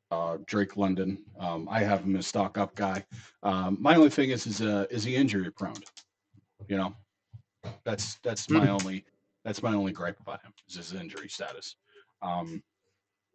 Mike, I'll be honest with you, I totally forgot about Brock Bowers and Jake Ferguson, to be honest with you. But yeah, those guys, in my opinion as well, would also be in the top I think next year the tight end position looks pretty nice next year. Yeah. You can get 6 to 8 decent tight ends, and this kid Gadsden has come on out of nowhere. Yeah, he just doesn't. Yeah, he just hasn't been highlighted in major news sources or anything like that. The only thing you hear about the McBrides, you hear about the McCordas, Kittles, Kelseys, even Andrews. I think Andrews is I don't think Andrews is moving up or down, in my opinion. No, he's about kind of but the last few weeks, he's been more of a piece in the offense, which is what we thought we were going to get coming into this year. Right, absolutely. But he's also one of those guys that will drop touchdowns in the most pivotal part of the game, too. Last year, I'm going to tell you a guy who was totally fallen off, who was drafted pretty high in most leagues, T.J. Hawkinson. Yeah. What happened to him? Yeah. I mean, again, he's with J.J. McCarthy in Minnesota, but, I mean, he is just non-existent. He's had one good game all year, and it wasn't even a good game. He just had a touchdown in it, So, very interesting. His props are this week, speaking of tight ends for yardage, he's only at 41 yards over under. That's a low number. I mean, it seems like it's been Pickens, it's been obviously Williams running it, and CeeDee Lamb, whatever, Tolbert, whoever they're throwing the ball to. But Ferguson, after that middle of the season where he was a beast, I mean, he was 8 catches, 100 yards. His over this weekend's 41 yards. Look at his last 4 games. I have him in 2 fantasy leagues. He's done nothing. Mm-hmm. So what's going on there? Like, it can't be we're not throwing to Ferguson. Is it game script? It's been a pretty good sample size now for the last few weeks. And this week again, Vegas is telling you, we don't really think he's going to be getting the ball that much. I think it's 4.5 catches juiced to the over. Wow. 40. It's not a big number at all. I would probably take the under on those yardage. I may even take the under on those catches too. I think he gets 3 catches for like 15 yards. Got to think that game script's going to be. I like the Cowboys. We haven't got to the game this weekend, but I like the Cowboys this weekend. I think they're going to throw. All right. Well, let's get through this game first. Let's get through this game first. So this game is Jacksonville going into Arizona. Jacksonville's going to give 3. Just 3, not 3.5. There's no hook on this one. Jacksonville's going to give 3. The over/under is set at 47.5. I heard, again, because I'm listen to a bunch of crap during the week, all smart money was coming early on the Cardinals in this game. And again, we talk about Jekyll and Hyde and week to week NFL. Do you have faith in the Jaguars? Really? I don't know if I do. I know defensively they've been playing well, but I don't know. It's still Jacoby, right? Yeah. Yes, I think Murray's played his last downs in Arizona. Yeah, you could be right. You mentioned Um, you're right. Yeah. One other thing about this game too is DeMarcado is out. Marvin Harrison Jr. is out. Are they activating Benson for this week for this game? Do you guys know? Trey No, he Benson just is started also his out. window. He Yep. just started his window on Tuesday. Yeah. So Trey Benson is also out. I saw him. it's Bam Knight is their starting running back right now. Which So that means make 5 targets this week, essentially again. So, yeah. Despite that, I don't know. Smart money is smart money, I guess. I'm getting a few points, so I think I'll take the Cardinals at home. I don't have any basis other than that maybe there's some smarter people than me that are making these decisions. Give me the Cardinals. Give me the over because I like Jacoby. Actually, he's my DFS quarterback this week. Sneak. So yeah, give me Jacoby. Give me the Cardinals at home and the over. May not win, but I'll take the points. I'm going to be the first official guy to do this. I'm going to call it for this one. I lose. I'm taking the under. I'm calling for a push.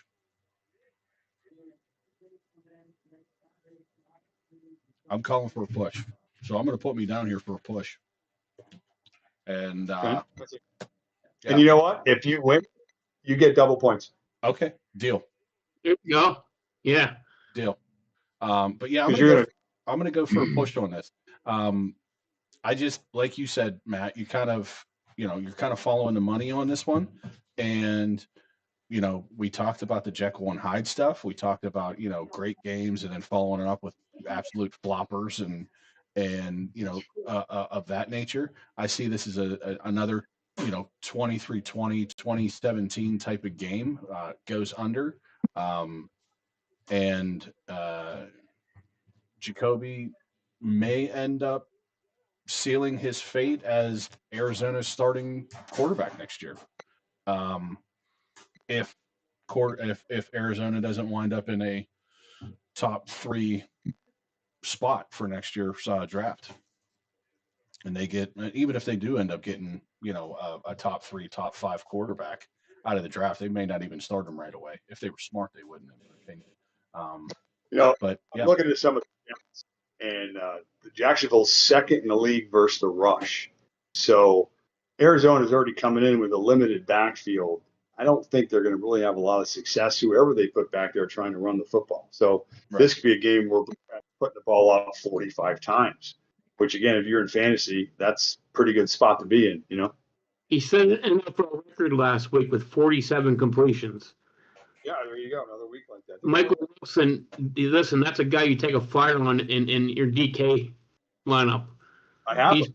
Yeah. I mean, the guy's putting up big numbers. That being said, I like Arizona in the under in this one. I'm with the money here. Chaz, we talked about this in the preseason. Old Sunshine is bad. Lawrence is not good. He's an average quarterback. They win in spite of him. They won 35-6, but look at his stat line. It was pedestrian. It wasn't him. It was the running game and defense why they won that game. They totally shut down Herbert and ran the football. They're winning in spite of him, and I think Brissett's a better quarterback. And I think last week was kind of a fluke for Jacksonville. So I think one of my preseason predictions was Jacksonville would win that division. I don't think it's going to happen now. They couldn't make the playoffs, but give me Arizona in the under in this one. So. Okay, Arizona in the under. Gotcha. All right. So now, Matt, you can talk about your Dallas Cowboys because they are hosting the Philly Eagles, and on Tuesday, this game also did not have a line. It does now.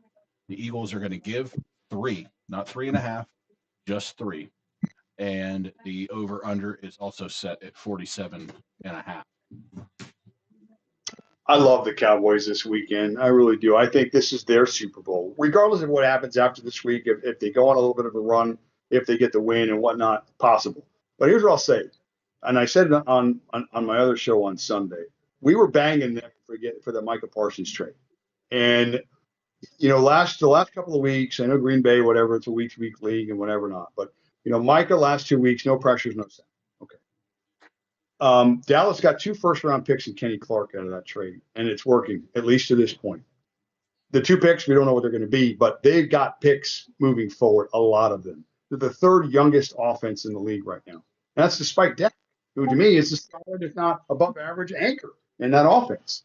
I think Cowboys are ascending, and I think if they get a little bit better on defense, which they've been, it seems like week to week, and they get some consistency a little bit better as they get, again, not more mature within a year's time, but they'll get better offensively. They're healthy. Pickens has been a big addition. They're running the ball. I don't know. To me, the Eagles are, if you looked at 2 teams right now with similar records, you look at the Eagles at 8-2 and the Rams at 8-2. Which team do you feel more confident in terms of the direction? There's less noise. They're certainly better at the quarterback position, probably the coach as well. So the records to me in this spot don't really matter in a divisional game like this. So I'm all over the Cowboys this week. I'd like to see them get up and let Eagles have to come from behind and then maybe not be able to do so. That'd be a good storyline to follow. So Cowboys and me for this game for me and the over. So give me the 3 and I'll take the over.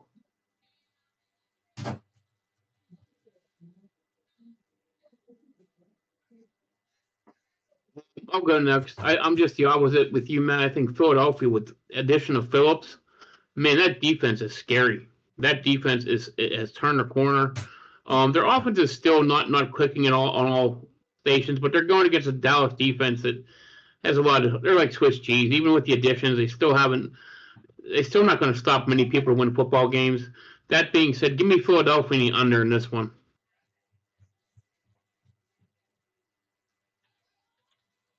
I could easily sit here and say, give me the push again, but I won't. I do like to push in this game, but I will actually select a team. I'm going to take the Philadelphia Eagles as well. Why? Because fuck Dallas. And also, I'll take the over in this game as well. That's it. Sure. That's all that needs to be said. Fuck Dallas. All right, number 3. Number 3 on the list? Number 3 on the list. We're almost to the end of our picks here, so we got to get through the list. St. Brown is a machine. Very stable offense. I know there's pieces in that offense and stuff to feed, a lot of mouths, but it's still him. He's still, 96 targets to this point this year, number 2 in the league in targets. Touchdown machine, 8 touchdowns. I think since he's come into the league, I think he's 4th overall in total touchdowns for wide receivers. So he's consistent. He's getting the volume. He's the one in that offense. They move him all over the field. It's easy for me. Number 3 next year is Amon-Ra St. Brown. And he's always a guy that's always he's talked about just after the guys we always mention, like Chase and Puka and some of the other bigger names. But overall production-wise, give me the consistency with the higher ceiling in St. Brown. Number 3 for me is Amon-Ra St. Brown. 1 drop this year, but also, by the way. So 3rd in targets. What else? Big stuff. Love him. Good deal. I think our running backs are switching positions. What I mean by that is guys are moving up and guys are moving back. Stock up, stock down. Jonathan Taylor, big, huge stock up guy. He's going to be right up there with CMC as probably 1A, 1B type of scenario there, right? After him, we're probably looking at James Cook with the production he's done this year. Guys that I see futures with, Cam Scatterbo. Yes, he came off a huge injury. He's going to be coming off a huge injury, but you want to talk about a guy that sparked the team, and not only did his play do that, but his numbers did that as well. I see him as a huge stock up guy. I see him probably 2nd rounder, as opposed to what he was this year, which is probably 6th, sixth, fifth round, something like that. Another guy that I see that could be a stock up and a stock down guy. They happen to be in the same building. Chuba Hubbard and Rico Dowd. I see Rico as a huge stock up guy. I see Chuba as a stock down guy. So when I'm looking at running backs next year, I like the fact that I'm going to have a lot more to choose from if I don't get that number one pick. Chaz, it's funny you just mentioned you talked a lot about running backs. You didn't mention the two guys who probably came off the board 2 and 3 running back wise. Maybe 3 and 4. And Saquon Barkley and Derrick Henry. Those guys are probably stock down guys. Right. At this point, if we're talking about now to next year, right? I mean, what has changed in the offense of the Eagles and the offense of Baltimore? And you can easily say the Eagles with injuries and guys, Jason Kelce retiring and stuff like that. Their offensive line is not what it was last year, and that is going into Saquon's production. So if that's the case, I'm thinking that the same thing is going to happen next year because again, unless they can get guys that they need to plug up those holes and they can get guys to stay healthy, Saquon might be looking at the same type of scenario. And with Derek, who knows? He's fumbled more times this year than he has in the past 3 years or something like that combined. Yeah, we got issues with him holding on to the ball. He's going to drop a couple rounds, in my opinion. At least he should. You mentioned the Chuba Hubbard Rico Dowdle situation. Here's interesting about that. Now, I know nobody's more disappointed than me because I have Chuba everywhere this year. It's been a huge disappointment. But in terms of just pass block protection, here's some numbers on those two guys. They've had about the same number of chances, 27 or 28 chances. Rico Dowdle has allowed 12 pressures in those chances. Chuba Hubbard has allowed 0. So it's a distinct, clear difference between who can pass block, pass protect, and who can't.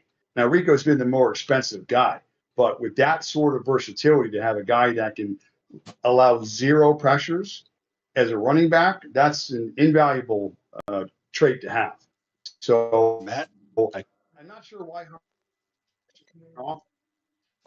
both those guys are probably still going to be able to fit in that offense moving forward. That's why as we move forward, talk about it. I like Carolina moving forward. But anyway, so that was just interesting stuff I heard about those two guys. But it doesn't help me with my fantasy team, that's for sure, because I don't get points for not allowing sacks. So that doesn't help me at all. But. And you know what, Matt? What I heard was that Chuba Hubbard is going to be on passing downs. Rico is going to be on running downs. Makes sense. So I'm going to give you two guys. One, you're going to say, okay, it makes sense. One guy, you're going to say, who know what you're talking about? So one guy's not even in the NFL right now. I'm going to stock up guy. I'm going to say Darren A-Chain. I don't care who the coach is in Miami next year, who the quarterback is. They have to get that guy the ball. He is a playmaker. He is a difference maker. He is a big play waiting to happen. That guy's a beast. He was drafted mid 4th, 5th rounds in most drafts. And that was a steal. I was just looking that up where he was actually taken in the real draft because I don't remember where he was taken, where the Dolphins took him overall. I think the 3rd rounder, if I'm not mistaken, 3rd or 4th rounder, if I'm not mistaken. I'm not sure though. I'll find it here. I'm trying to find out where he was taken first. Drafted 3rd round, 84th overall. Yeah. Okay. Well, Texas A&M. Yeah, definitely a stock up guy for me. And here's a guy who these teams that are going to settle in between 18 to 26, you're going to get handed a potential top 5 running back in the next 5 years, and Jeremiah Love from Notre Dame. This kid is a monster. Just from watching him last year in the college football playoff and this year, the kid is something special. He's a big back, but with a lot of explosiveness, and the work ethic of an NFL player already. Just really impressive. And what's more impressive is what he off the field. He has a good head on his shoulders. That helps, Mike. So I'm gonna say, yeah. I agree with you. Here's where I'm terrified of what you just said. and I'll give you one word. You ready? I know what you're going to say. Genty. I know. Yeah, right. Only difference is, here's my only argument if I were to argue with that. I'm not going to argue with you. I kind of agree with you. I thought of that. Genty did it at Boise State. Agreed. Different. Different Mountain West Conference, not big time college football. I get it. Jeremiah Love has done this for 3 years, man, on the big stage. I get it. He's scary. We're talking about guys here that stock up, stock down. Genty, huge stock down. Huge stock down. What was he drafted? The third running back off the board this year? Yeah, he'll be lucky to be a top 15 running back next year in fantasy draft. Right. Yeah. If we know now going into the season, we would be like, get the hell out of here. Right. Yep, absolutely. Yeah. Couldn't agree more. But yes, we said the same things about Genty coming out of Boise State last year. We did. Yeah. So that's the only thing that worries me. Right. Basically, that's why they say what? Prove it? Yeah. Well. Yep. Exactly. That's where I'm at on that. Speaking of prove it, Kirk Cousins is going to get a chance to prove it when he plays the New Orleans Saints, because the Falcons have put Michael Penix on the shelf for the rest of the year because he's out with a partially torn ACL. So he's out for the year. You like that? Yeah. I like that. So Kirko Chains is going to be starting for the Atlanta Falcons this weekend in New Orleans. Drake London is also out for this game. And New Orleans is giving points, 2.5. New Orleans is giving 2.5 to Atlanta, and the over-under is set at 40.5. Wow. That's all I got to say. Wow. What'd you say? Right. Wow. I will take the Saints, and I will take the over. Done. Okay. The Falcons have done. In the over. I think this is a Bijan Robinson welcoming committee. Thank you, Bijan, for being there, because I'm not using you correctly. You're not afraid of Shane Rattler?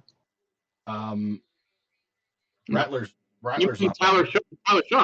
Tyler Shaw. Oh, awesome. I'm not afraid of him either. Yeah, Tyler Shaw, which he won last week, 17-7. Yeah.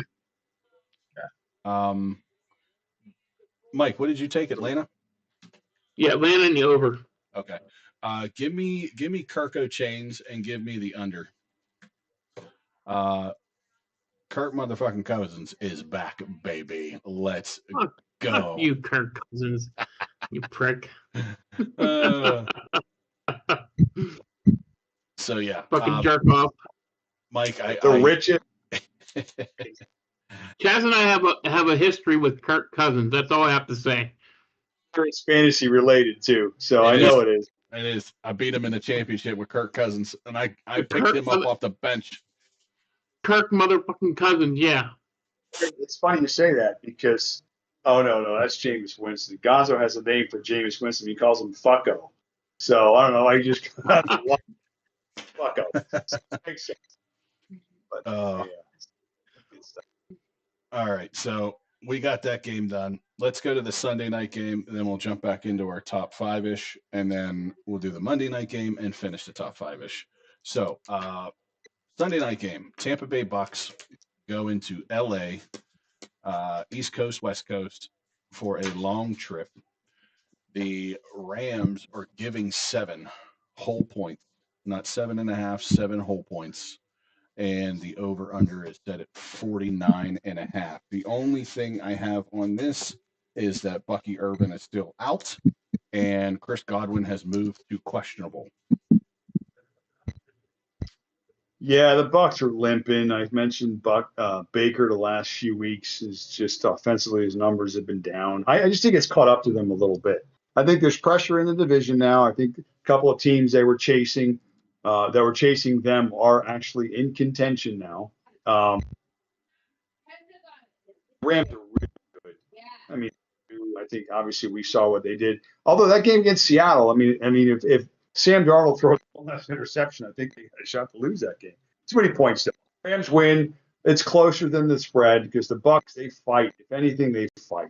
So either way, maybe they backdoor the number.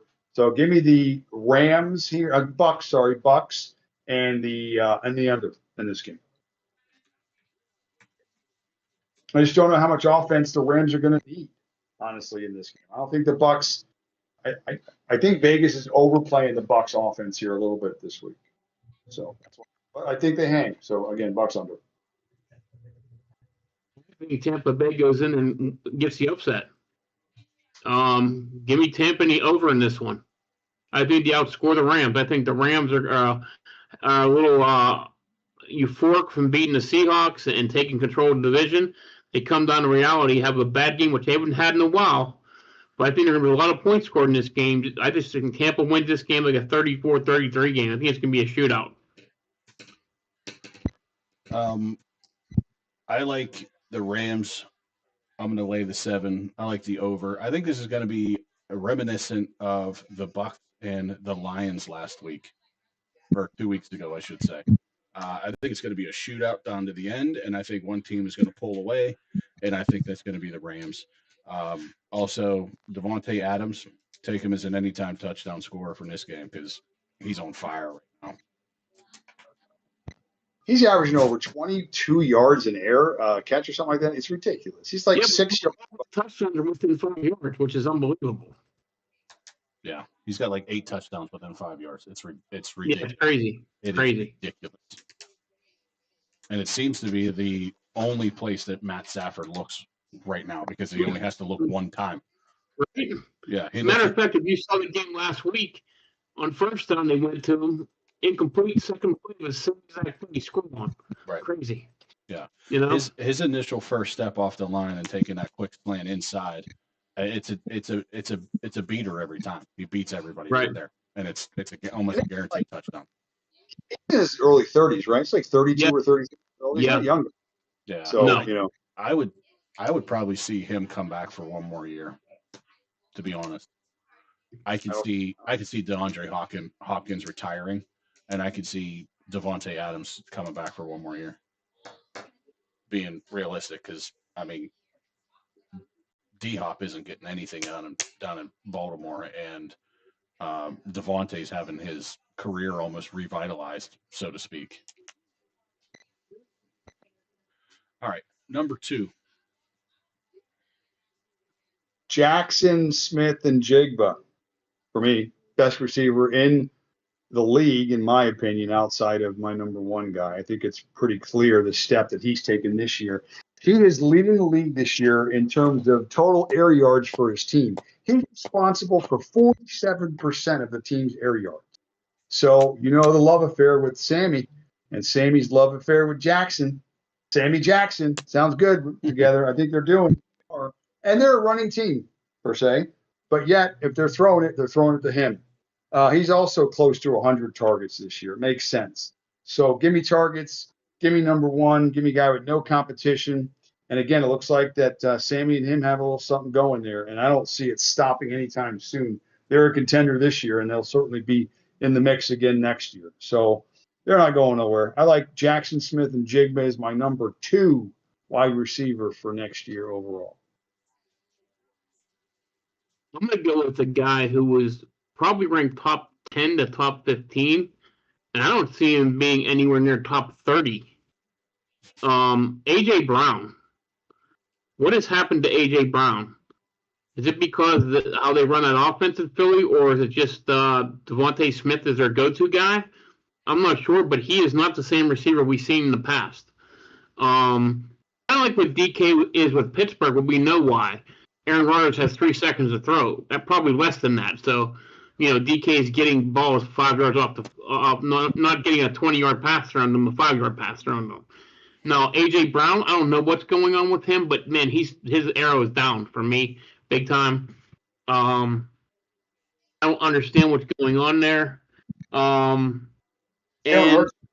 passing quarterback about that. I'm going to start with that because he's not. He's not a good thrower of the football, and he never will be. It's not like all of a sudden Jalen Hurts is going to be able to run the offense through the receivers. That's not who they are. They've never been that. So just like you mentioned Metcalf, I think they've been victims of the environment. Metcalf the same way. Him and A.J. Brown are two of the most physical specimen receivers talent-wise in the league. They should be getting 12, 15 targets a week and dominating any up-for-grab balls. But the quarterbacks and their offenses have not put them in position to do so. We've seen how is it that 1 week to the next that Brown's numbers can be 8 for 112, and the next week he's got 2 for 20. Is that A.J. Brown's fault? I'm not sure. So I'm not sure. I'm with you. I'm not sure about that. I know watching DK every week, he's not getting the opportunities. We know that. He's not getting the targets. But when he has it, he hasn't taken advantage of them either. So if Brissett was throwing the ball 47 times and either DK or A.J. Brown were on the other side of that catching it, their lines would look ridiculous. They really would. They would look ridiculous. But they don't, because they don't have guys that are doing that. And they have never had guys that are doing that. Not on a steady basis to maximize those guys' talent. Give me A.J. Brown on any team right now as my number one, and I'll figure it out. So to me, it's a 20 thing. I think it's Eagles and Jalen Hurts and a 20% A.J. Brown thing, which is, again, when players get disengaged or they get turned off. I don't know what kind of character guy he is. He's been quiet for the most part, I think, at times, despite all this. I mean, you got to think the Philly media is pounding this guy every day. You're down. Your numbers are. I mean, I've seen some of the interviews, and every question to him is, why aren't you putting up last year's production? What's wrong with the offense? And a receiver's got to hear this. He doesn't throw the ball to himself. He's got to catch the ball that's thrown to him. So that's the bigger issue, in my opinion. It's not an A.J. Brown deal. So I'm not going to you. I'm excited because of what I'm learning. And I'm not on Eagles. I'm not Jalen Hurts. Fuck Jalen Hurts in the Eagles. My opinion. Sirianni too. Fuck him too. Okay. Bye. Next. Good, Chaz. I'm just wondering if anybody else is getting fucked in this matter. Jesus Christ. But am I wrong? What I'm saying about Jalen Hurts? I mean, I'm not saying No, wrong. you're not. His play speaks for itself. He's more of a running quarterback than he is a passing quarterback. I think we've kind of seen that since the beginning. Yeah. Yeah.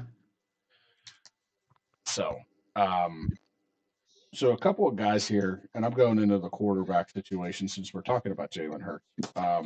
So Mahomes, Jackson, they're going to stay where they typically are dealt at, regardless of what type of seasons they have, just because of what they bring to the table. Me, on my end, I'm looking at Burrow. I'm looking at Burrow to being a down guy, stock down guy. Why? He can't stay healthy, and I don't trust that team, that organization, to put 5 guys in front of him that's worth a damn to give him enough time to do anything spectacular. So I don't trust Burrow. I don't trust Herbert, to be honest, next year either. Herbert is seeming to be we keep thinking that Herbert is going to break out. He's going to the next level. It's been 7 years, 8 years, and he still hasn't gotten to that next level, and we're still waiting. I don't think it's ever going to happen. I see Herbert as a down guy again next year. 2 guys though that I see, 2 other guys that I see. Also, Allen stays the same too. 2 guys though that I do see moving up are Daniel Jones and Jackson Dart. As long as Jackson Dart stays healthy and Daboll stays away from Jackson Dart, I think that Jackson Dart can be healthy enough in order to finally run a New York team to be good in football, because they haven't been good since Eli Manning, and the Jets haven't been good since fucking Namath. So, actually Sanchez. How crazy is that? Yeah, the Jets haven't been good since Sanchez. So, but I think Dart can be that type of guy. I think he moves into the top 15, maybe even a top 12. But he's got to stay injury free. He needs to be able to lead his team. Daniel Jones, they put him in and seemingly put him in great spots to just do what he does, and he has. So I see him moving up as well. But I'll save my number one guy for the number one when we get there.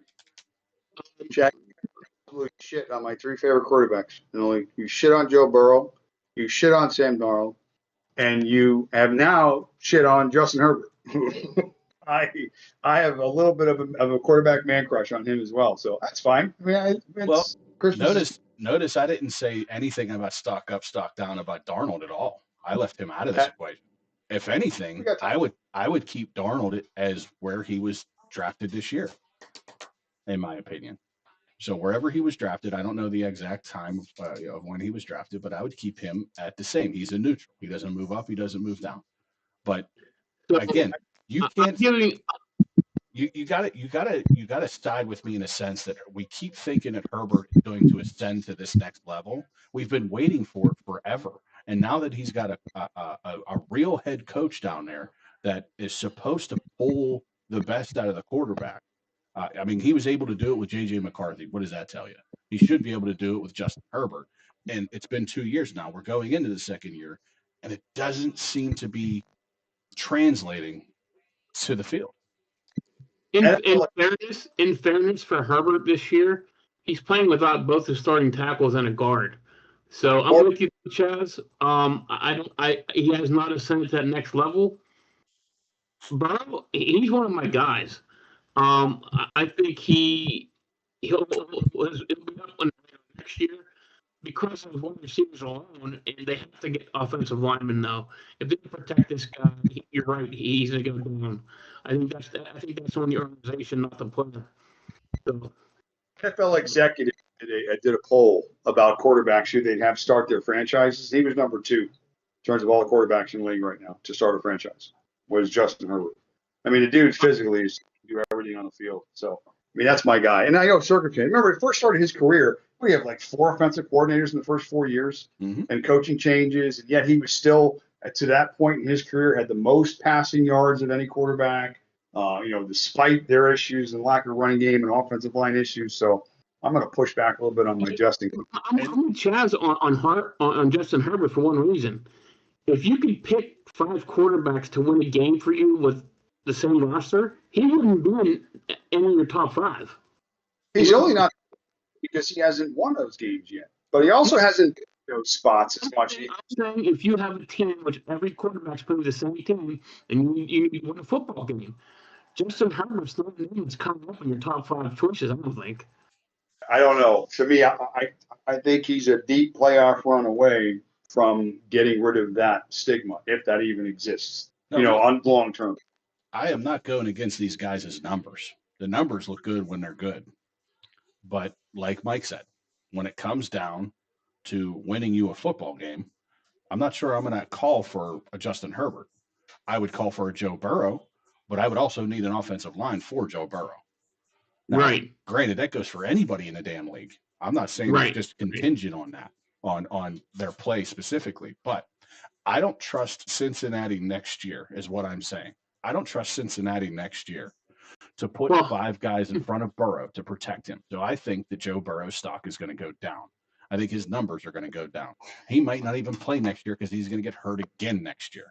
Justin Herbert. This year, possibly. Yeah. Justin Herbert continuously still stays in that range of the 46, I think, 4,600 yards. So fantasy-wise in that terms is that, he holds up his end of the bargain. But what's his touchdown to interception ratio? I think he's 19-8 right now.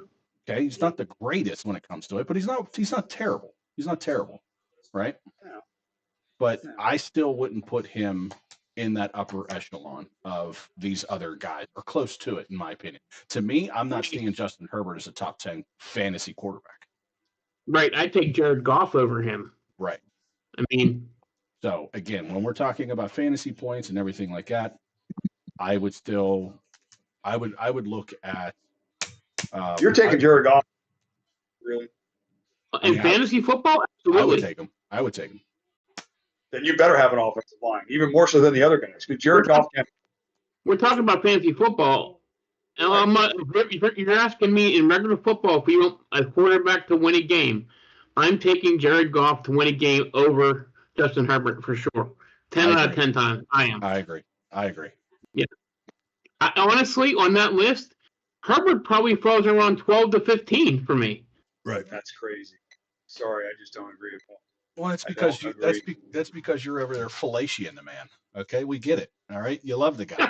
It is what it is. Me to believe an argument where you've got Justin Herbert as the 15th best quarterback. Really? I mean, that's just You want me to throw names out for you? Hold on. Let's go. Here we go. Josh Allen or Justin Herbert? okay. Well, get past the first five guys, and then give me nine. Dak Prescott. No, You take Herbert over Prescott? I would. Probably Oh, 10 times out of 10, but 8 times out of 10, yes. Keep going. Who else you got? Baker Mayfield. Who? Baker Mayfield. Again, in situation, give Baker the receivers for the Chargers and the running game for the Chargers. Whoa, And yeah, whoa, because Baker Mayfield hasn't had his wide receivers. Right. it's happened the last 3 weeks. He's been pedestrian at best. I think he has one touchdown pass in the last 3 weeks. So okay, what else? Keep going. Give me another quarterback. And give it your books. I'm going to give Matt Stafford. You're not giving me 15 guys better than Justin Herbert. It's not going to happen. So we can stop. I get it. I understand he's got to win games. But Dan Marino never won a Super Bowl either. I'm not saying he's Dan Marino, but you can't especially give everything in a vacuum where he's coming from. And the Matt, are telling a different story. You got to understand, I equated Justin Herbert to Phillip Rivers. I said this is Phillip Rivers 2.0. He's not Phil Rivers. He's not Phil Rivers, though. You're right, Sean. That's what I think of when I think Justin Herbert's not good. You're lucky I can't hear you right now.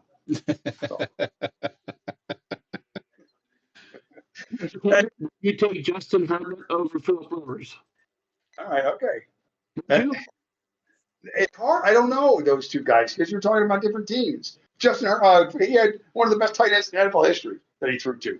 So I mean, it's like it's hard to compare those two. I'm not saying Herbert is the top guy. I'm not saying that maybe he's even top 2 or 3, but he's in the top 5 for me. If I'm putting 5 guys out there to start a team with, Justin Herbert's on my top 5 list. That's all. I'm ready to disagree. Start calling then.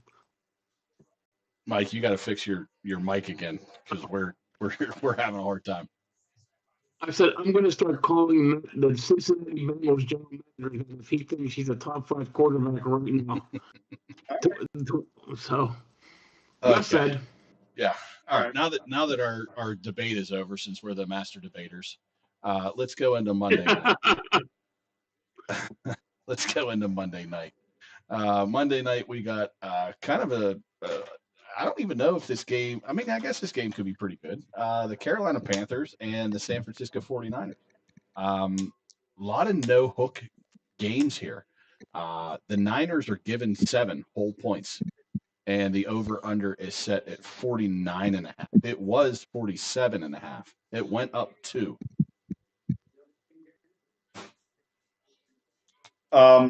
Prior to last game, again, I want to say they've been kind of holding the reins a little bit on Bryce Young, but I think at game logs were like 24 pass attempts, 23 pass attempts, 26 pass attempts. You know what they're trying to do. Rico's been a big factor in the offense, and they've been running the ball. They're winning games, playing a little better defense, much better than last year. But last game, 31 of 45, 450 yards, 3 touchdowns, no picks. Against Atlanta, who happens to be the 5th best defensive team in the league against the pass. So something's happening here. I've been on it. I've been on Carolina from the beginning. They were my darling this year, and they've clearly exceeded expectations. I think it continues. The Niners' back-end defense is not great. I mean, they got exposed, and they will continue to get exposed. But they're playing a little better, getting healthy. Purdy's back, and they're just expecting the team to roll. I think the Niners win, but 7's too much. Carolina's fighting all year. So I'm going to take Carolina in this game. I think there's points. I think it goes back and forth. I think this is a good game to target, but it's a Monday night, so you really can't do much for fantasy. But yeah, so give me the Panthers, get inside the number and the over in this game. Yeah, big. It's just let them cook. Let them cook. Bryce Young. Let them throw all over the field. So.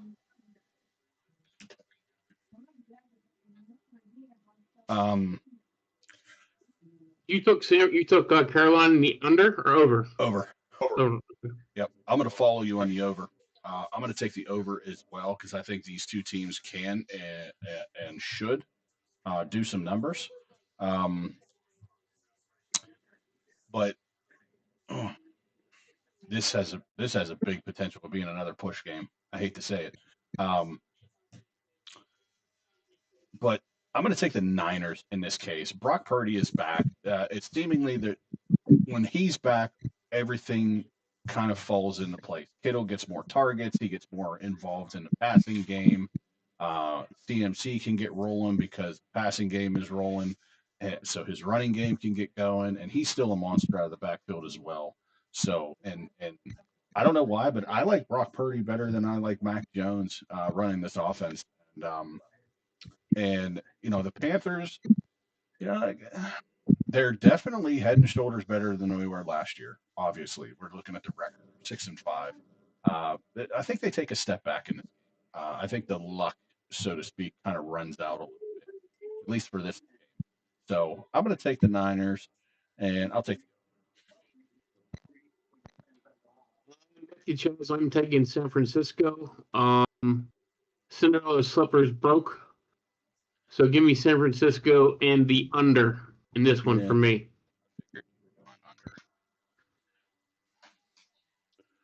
All right.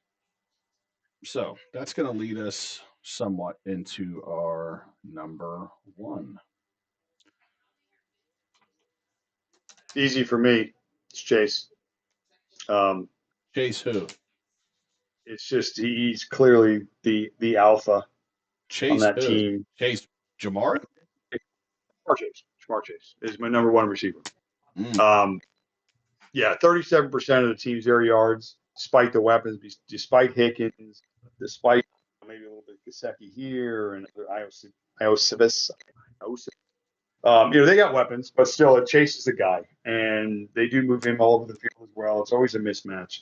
So he was coming in this year. Obviously, hurt, vected that outside of the dust where he had 23 targets or whatever that was. So yeah, it's Chase for me, and that should continue into next year. I think you can go wrong with that. Now you have to sacrifice an early pick because of my other guys on the list. The guys, one or two of those guys are probably late first round picks, but Chase this year at least was a consensus number one. So it's a huge risk, and it'll be the same risk next year. But the ceiling and the payout potential is certainly there. So I got Chase as my number one receiver coming into next year as well. To be honest with you, I'd rather take Nakua overall than Chase. Yep. Now I get what you're saying, and I understand it.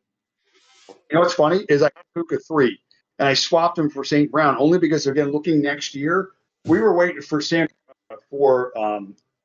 to fall apart this year. Right. So what do we think next year? You know what I'm saying? It's who's throwing the football out there. So that was one of the reasons why I backed off of it. But talent-wise, the guy doesn't drop a yeah. Makes sense. I could see. I could see. Now that you said that, I could see that happening because, like I was going to say before, you rudely interrupted me. That even though Puka, in my opinion, right now is the better wide receiver, Chase has been able to do it regardless of who's been behind center. So that would be the only reason why I would trust Jamar Chase a little bit more than Puka. But if I get Stafford back next year and healthy, I'm taking Nakua all day over. Yeah, I'm with you, Chaz. Number one, Puka. But the only thing that worries me about him is his injuries.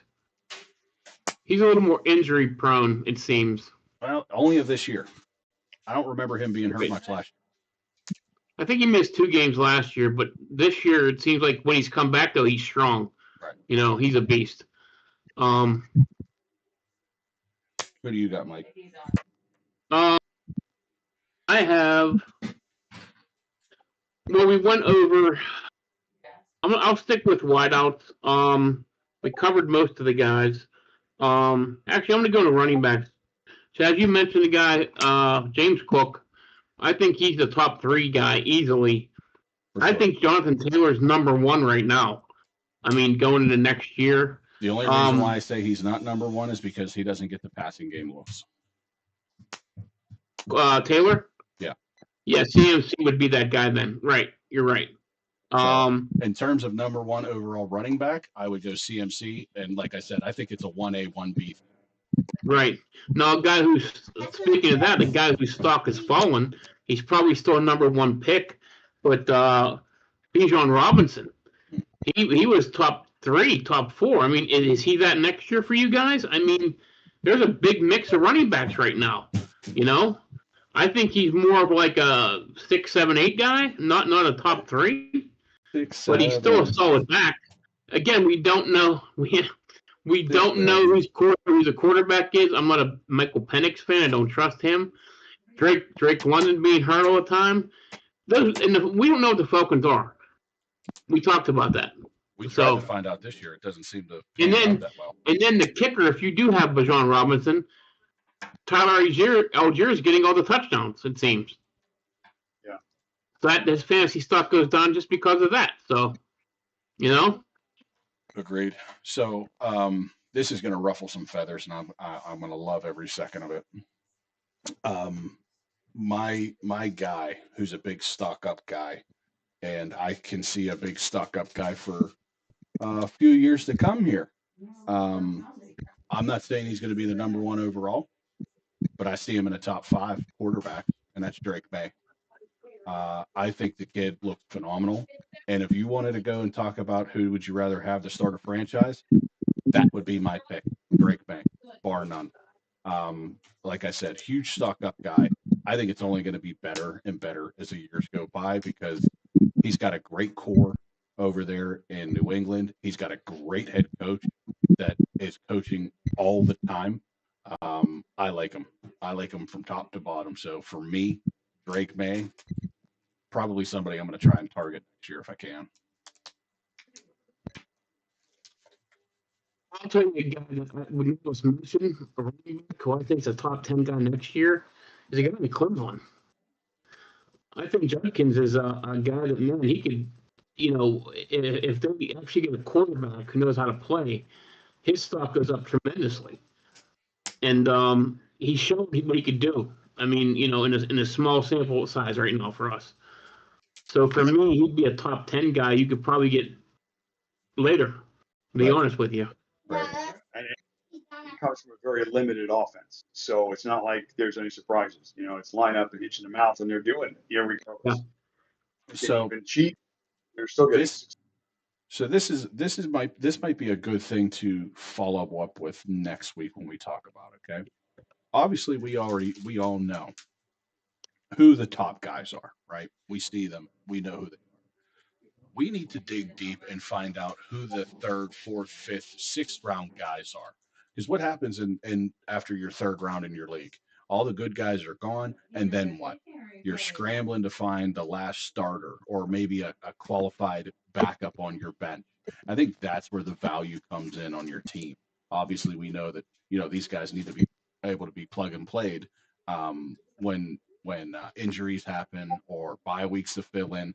But we need to come up with a system, or we need to come up with another show or top 5 or whatever to talk about those guys that we need to target between 4 and 6, right? Because I think that's a huge thing that people get scared of, especially when they're number 1, like 1st through 7 picks in the order, right?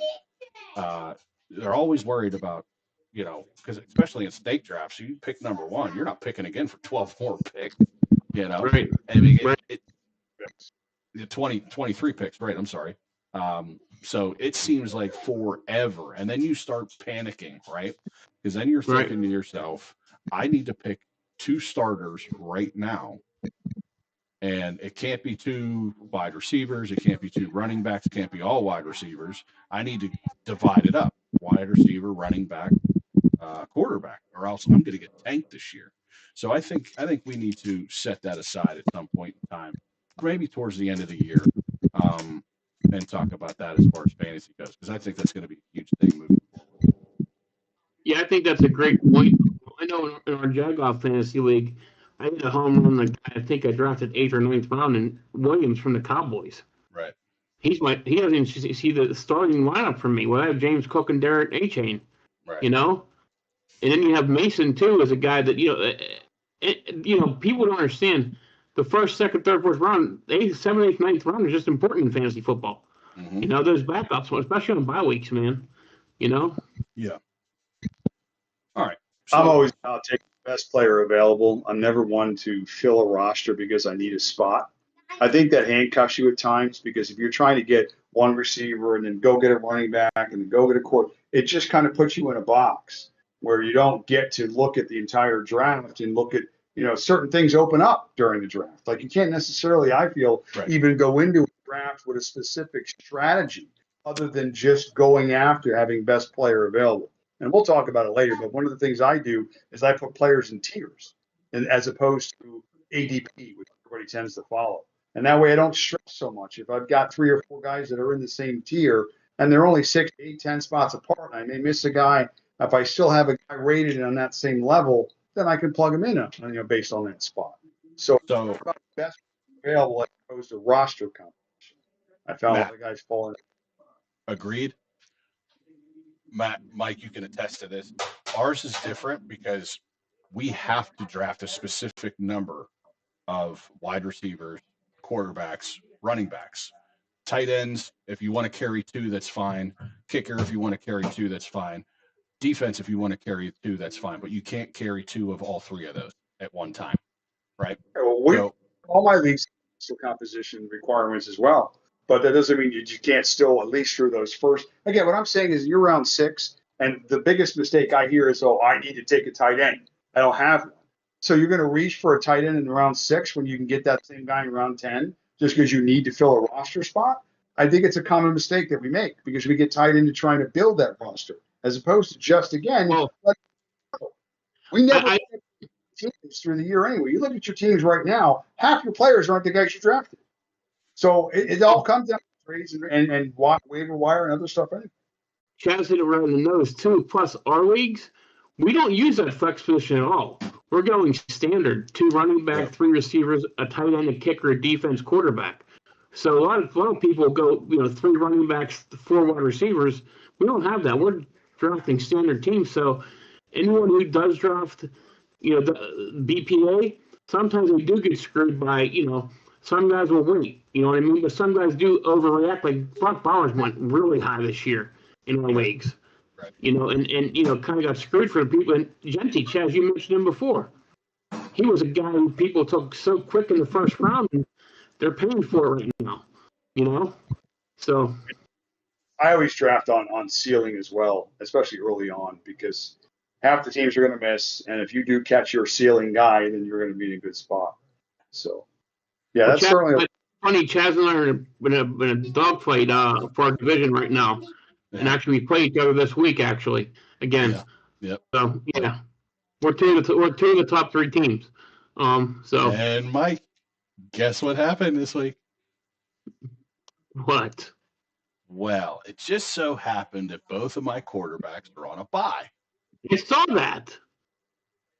I apparently didn't plan that well, and both of my quarterbacks are on a bye. I saw that. Yeah, I just noticed that today. So I had to drop one to pick one up. Right. Okay. I went with the guy that just so happens to have the most fantasy points thus far. Sam Darnold? Okay. No. As a matter of fact, get ready, baby boy, because you're going against Kirk O'Chains this weekend. Oh, God. If you beat him with Cousins, I swear to God. I'm telling you what, it may happen again, brother, and I love the matchup that he's got, too. That's so funny. Yeah. Do you guys quarterbacks every week or just one? Just one. We only play one, but you only are allowed to roster 2. Yeah, that's it. Surprised you had 2 on the roster, with that spot. Well, we and that's the thing, too, that, like, in a 12-league team, 24 quarterbacks come off the board, and again, you get down to quarterback number 23 or 20 through 24, they're not good. You're just drafting guys to fill out a roster spot. That's where you're only allowed to draft 2. That's it. So. Mm-hmm. But at any rate, it sounds like. Go ahead. No, I'm just saying. I'm just in all my leagues. I'm just never going to put a second quarterback on my roster if I don't have to play 2. It just holds a spot there for me. But I mean, it obviously depends on roster composition. But I'm out there. I got a question. Since you guys are the college experts, what was Tulsa always? Were they always the Golden Hurricanes? Yes. Always. Yeah. How did I not know that? That's their name. The Golden Hurricane? Like, why? Like, what's their mascot or their Hurricane symbol? Alley. Hurricane Alley. That's they're why. Not Hurricane Alley. I know. I'm just saying. I don't know why it's that, but it's always been that. I don't understand why they're the Golden Hurricanes. All right, fine. Then they're the Tulsa Golden Hurricanes. Cool. Yeah. They used to be called the Golden. They used to be called the Golden Showers. That wasn't appropriate, so they changed it. Weekend jobs, okay? Let's just stay out of that realm, okay? Oh, we can. Had to go there, didn't you, Mike? Had to go there. Yep. Way to go. Good job. All right. Let's talk about, since we're talking about things, and since we talked about the golden arches or the golden showers or the golden hurricanes, let's talk about the other half of this pick that we do, and that is the college slate. So, we got a noon game and a pretty big game. We got number 22 versus number 8 Oklahoma. Big game for Oklahoma. I would consider it a must win. Oklahoma is giving 6.5. The over under is set at 42.5. Who's Oklahoma playing? I missed that. What's that? Who's Oklahoma playing? I missed that. Missouri. Number 22, Missouri. Okay. And what's the spread and the over under again? The over under is 42.5. Oklahoma is giving 6.5. I got 5.5 and 43.5. I'm getting mine right from ESPN. So let me. Maybe it's changed. I'll do a little quick refresh. Yes, we got it refreshed. So I'm sorry, Mike. We got the game now at minus 5.5, and the over under at 43.5. Yeah. So that means one thing, that Brisbello is playing for Missouri. I thought he was out for the year, to be honest with you, but I don't know. I read this week that they were trying to have him practice. Practice.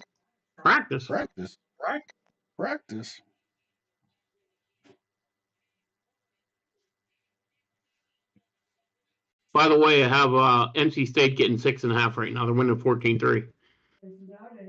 Wow. So I'll pick Oklahoma and the over. Okay. Yeah, Perbola is expected to play.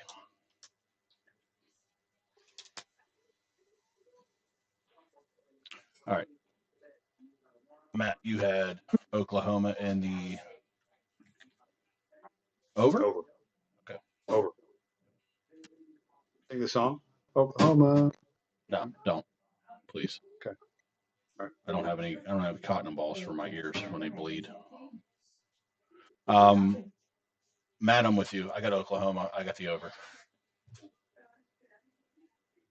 Like I said, I think this is a must-win game for Oklahoma. If they lose this game, they're out of the CFP. You can see that game for $28. Oh yeah. Speaking of which, we have to go back and do that. Yeah, Virginia, $6 for a ticket. Yeah, Miami and Virginia Tech. Which, by the way, did you see who the new Virginia Tech head coach is? Yeah, James Franklin. Yeah. James Franklin. So Oklahoma the over for both of you guys? Yeah. Okay, I'm taking Missouri and the under. I figured you would. You look like a guy that would do that. Next game, 3:30 game, big game. Number 17 USC going into Oregon to play the Ducks. I said that they're going. This is also college game day, and this is also changed. Number 15 USD and number 7 Ducks. You see it. Mine is outdated, obviously. Also, this hasn't changed much. The Ducks are giving 10.5. The over under is 59. USC and the under. I was going to pick them actually as my super dog, but I did not. Matt, so you took the same thing I did. I will still pick USC and the under. I also have USC in the under. They're trying to run the ball a bunch of times. 3 of us. Okay, all 3 of us are on it. 7 o'clock game. Mike, I did this one for you. We are going to follow Pitt for the second week in a row. Pitt is actually unranked now. I thought this was a ranked team, which would have made this. They were actually. I don't know what. Yeah. They're not ranked now. They fell out of the top 25. So it is Pitt taking on number 16, Georgia Tech. Georgia Tech is given 2.5. Over under is set at 60.5. Only 2. See below based on records. Yeah, only 2.5. It's interesting. Georgia Tech and what? And the over. Oh, you took the over. I got Georgia Tech in the under. It's $134 to go see that game, by the way. It's taking Pitt. Georgia. What'd you got, Mike? Hitting me over. Hitting me over. Get out of town. You would. You look like a guy that would do that. All right, last one we got here, 8 o'clock game. We got number 11 BYU, and again, I thought this was going to be a top 25 matchup. It's not. Cincinnati fell out of the top 25. They are now unranked. So now we got number 11 BYU against Cincinnati, and the Cougars are going to give 2.5. Over under is set at 55.5. I'll take Natty so we can stop hearing about BYU and their chances in the playoffs. So I'll take Cincinnati and the over. All right. I got BYU in the under.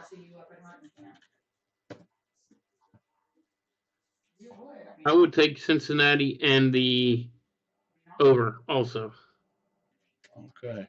Now we're going to transition. Oh, sorry. Superdog. I'm going to take another team that I kind of knew what their names was, but if you're going to give me 22.5 points and a bunch of Hilltoppers, I'm taking. So I am on the Western Kentucky Hilltoppers this week. Plus, what are Hilltoppers exactly? But plus 22.5, and that to me is the lock of the week. So the Western Kentucky Hilltoppers. Who are they playing? I said. Not playing the Western Kentucky blah. They are. That was tough to say. The Western Kentucky Hilltoppers are on the road, and they are playing. Give me a moment. Scrolling down. There's only 700 games on Saturday.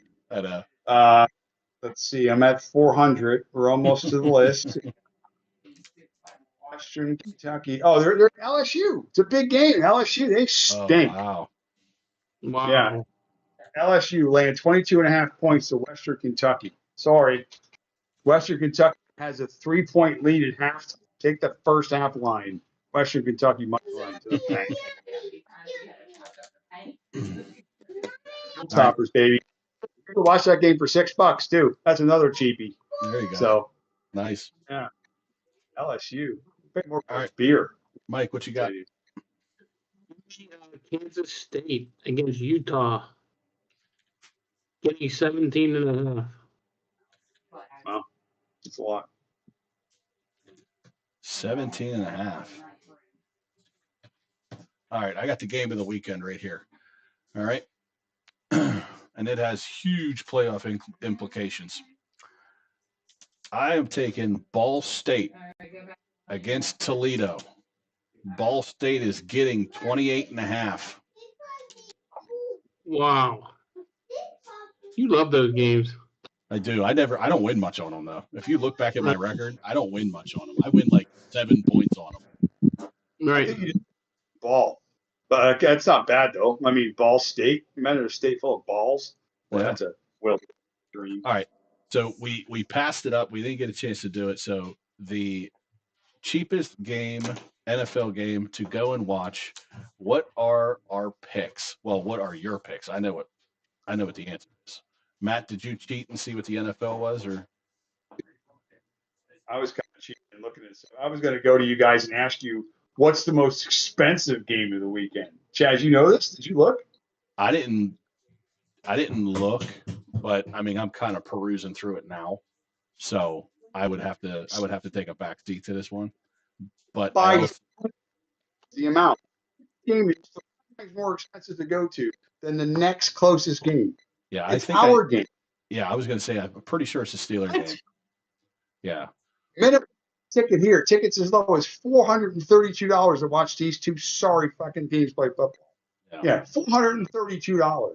When you can save $431 of that $432, you go watch the Cardinals play the Jaguars and get a 10. I mean, come on, it's ridiculous. It's insane. $432 to watch Caleb Williams and Mason Rudolph. Is that the lowest game? Well, yeah. Wow. He ruined it, you fucking schlub. Sorry, I just got. Yeah, he got so excited. $15, you can go watch the Jaguars and the Cardinals play in Arizona. The only other one I looked at was Seattle. Tennessee. It's going to be pretty low too. You know what's funny, guys? Is Seattle and the Titans is 23. So yeah. Okay. That was the next cheapest, $23. I totally guessed on that. I had no idea the Cardinals were that cheap. I was just making a joke about who was going to pay $400 to go see us. No. That's crazy. Jaguars and Cardinals, $15. Oh, really? Yeah, swear to God. Tickets as low as $15. Wow, that's all I got to say. Wow. So how much do you think that the tickets are? Let's do this. How much do you think the tickets are for what I think is the game of the week, the Colts and the Chiefs? Over under. Let's say over under 115. Over. Over? Over. Okay. All right. You both got that. I'm going 155. 150. Oh, 150. 150. Matt wins again, 150. The answer. Now you didn't hit it right on. The answer is 137. You got closest. That's good enough. Yeah, 137. 400 for Steelers Bears? Yes. Really? $437. Holy cow, Matt! We didn't pay that for the AFC title game. We didn't pay. My mortgage isn't that high. 432. It's insane to watch the Steelers play. Yeah, it's insane. We paid $400 for the AFC title game, Patriots Steelers, when we flew up here. We lost 41-27. Still stuck to the seat. It was so effing cold. It was so cold. Oh my God! Our chocolate froze before we got back to the seat. The pinky toe, I think, in section 214. So it just fell off from frostbite. It was so effing cold. By the way, if it's $4 to get in the stadium with the Bears, what do you got to pay to get a good seat? Like, who do you have? You have to kill somebody in that state? What do you got to do? I don't know, but I mean, you pay like $800. It is Chicago, so you might have to kill somebody. Get mugged afterwards for a $400 ticket. Yeah. Insane. Yeah. You have to paint your boys' fingernails to get in for that cheap man. Caleb Williams, he paints his fingernails for every game. So I'm looking through college right now. There's a couple games that are tied for the lowest. $4 to go watch games. Jeez. Yeah, $4 to go see. Who was it? Duquesne, Robert Morris? No, well, probably Sam Houston and Middle Tennessee. $4 to go see it. So funny story. Middle Tennessee, Matt, do you remember Officer Ray? Yeah. Well, his best friend, Rick Stockstill, he coached Middle Tennessee State for like 17 years. Yeah, I think we went to lunch one day. Met McGuppies. You met McGuppies. Yeah. His son was their quarterback for 4 years, too. Really? Success? Did the program, were they good? They were good when he was there, yeah. Really? Here's a surprising ticket price. Kansas and Iowa State. Well, that's a rivalry game. It's probably big money. It's probably, I want to say, about $80. You ready? Yeah. $4?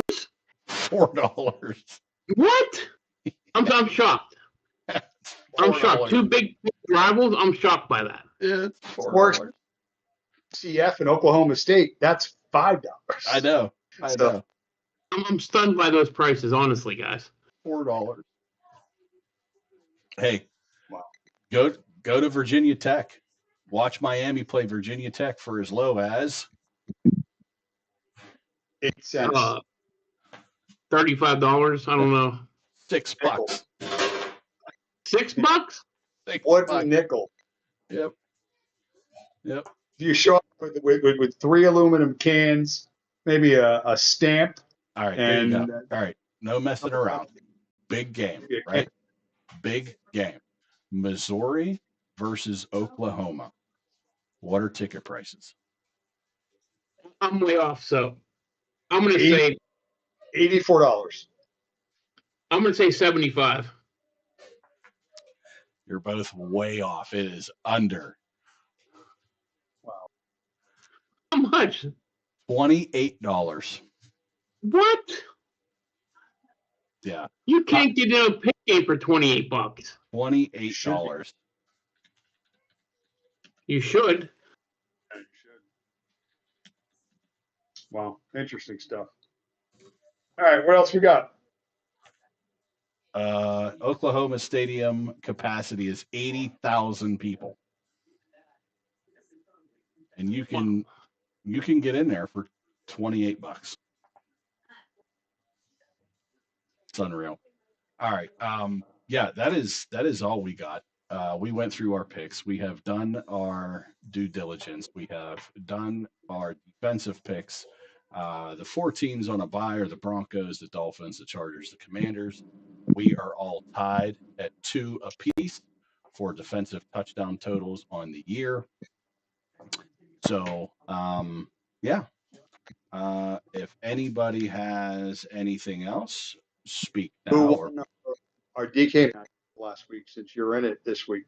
I think I won it, didn't I? Yes, you did. You did win it last week. I came in second right behind you, but you put I won it the first week. Yeah, you put a pretty good whooping on all of us, to be honest with you. Your totals were far exceeding a lot of ours. Brutal week though. Scoring was way down overall. Yeah. You know. 6 points. It was bad. Yeah. A lot of the players that we thought that were going to do good didn't. Because I think it's quite humorous. Chaz, you probably heard it. I think it's funny. The Pittsburgh Pirates informed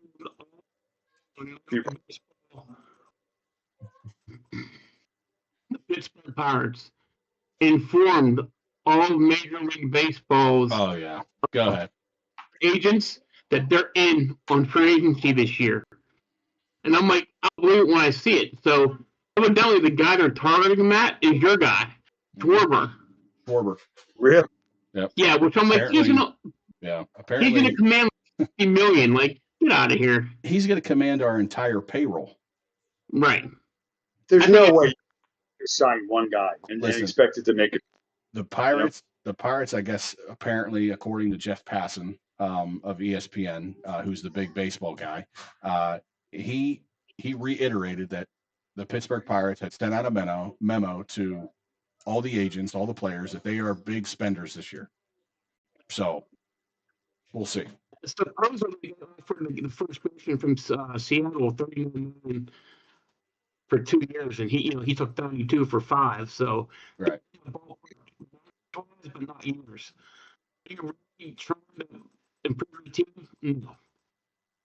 So that's all. I think it's funny that they had. I thought it was funny that they actually had to send out a memo. Yeah. Come on. Yeah. Here we're still a Premier League franchise. Hello. Yep.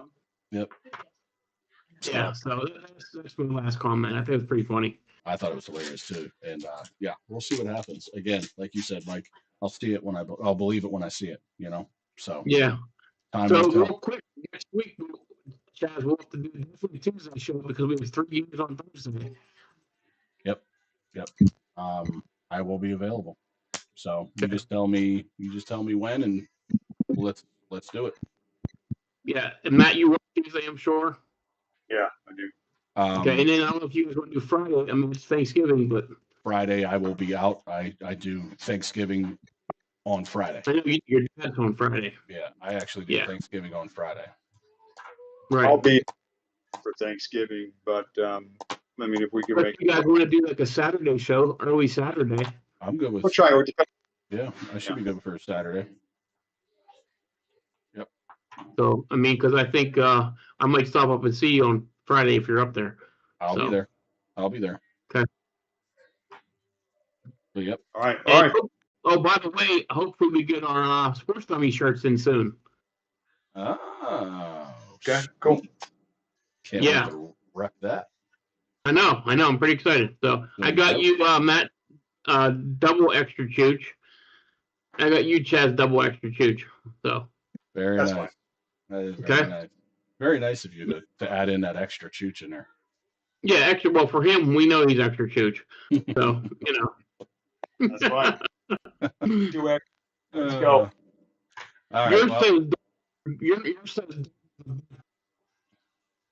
I can't hear you, dummy. Get out that microphone. All right. How about this? How about this? He is now muted.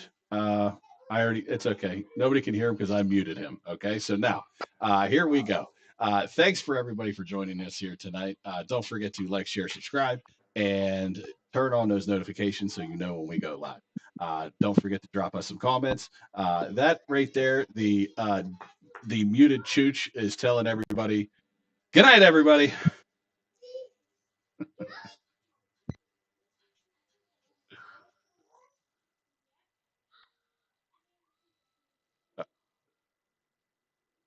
I got them.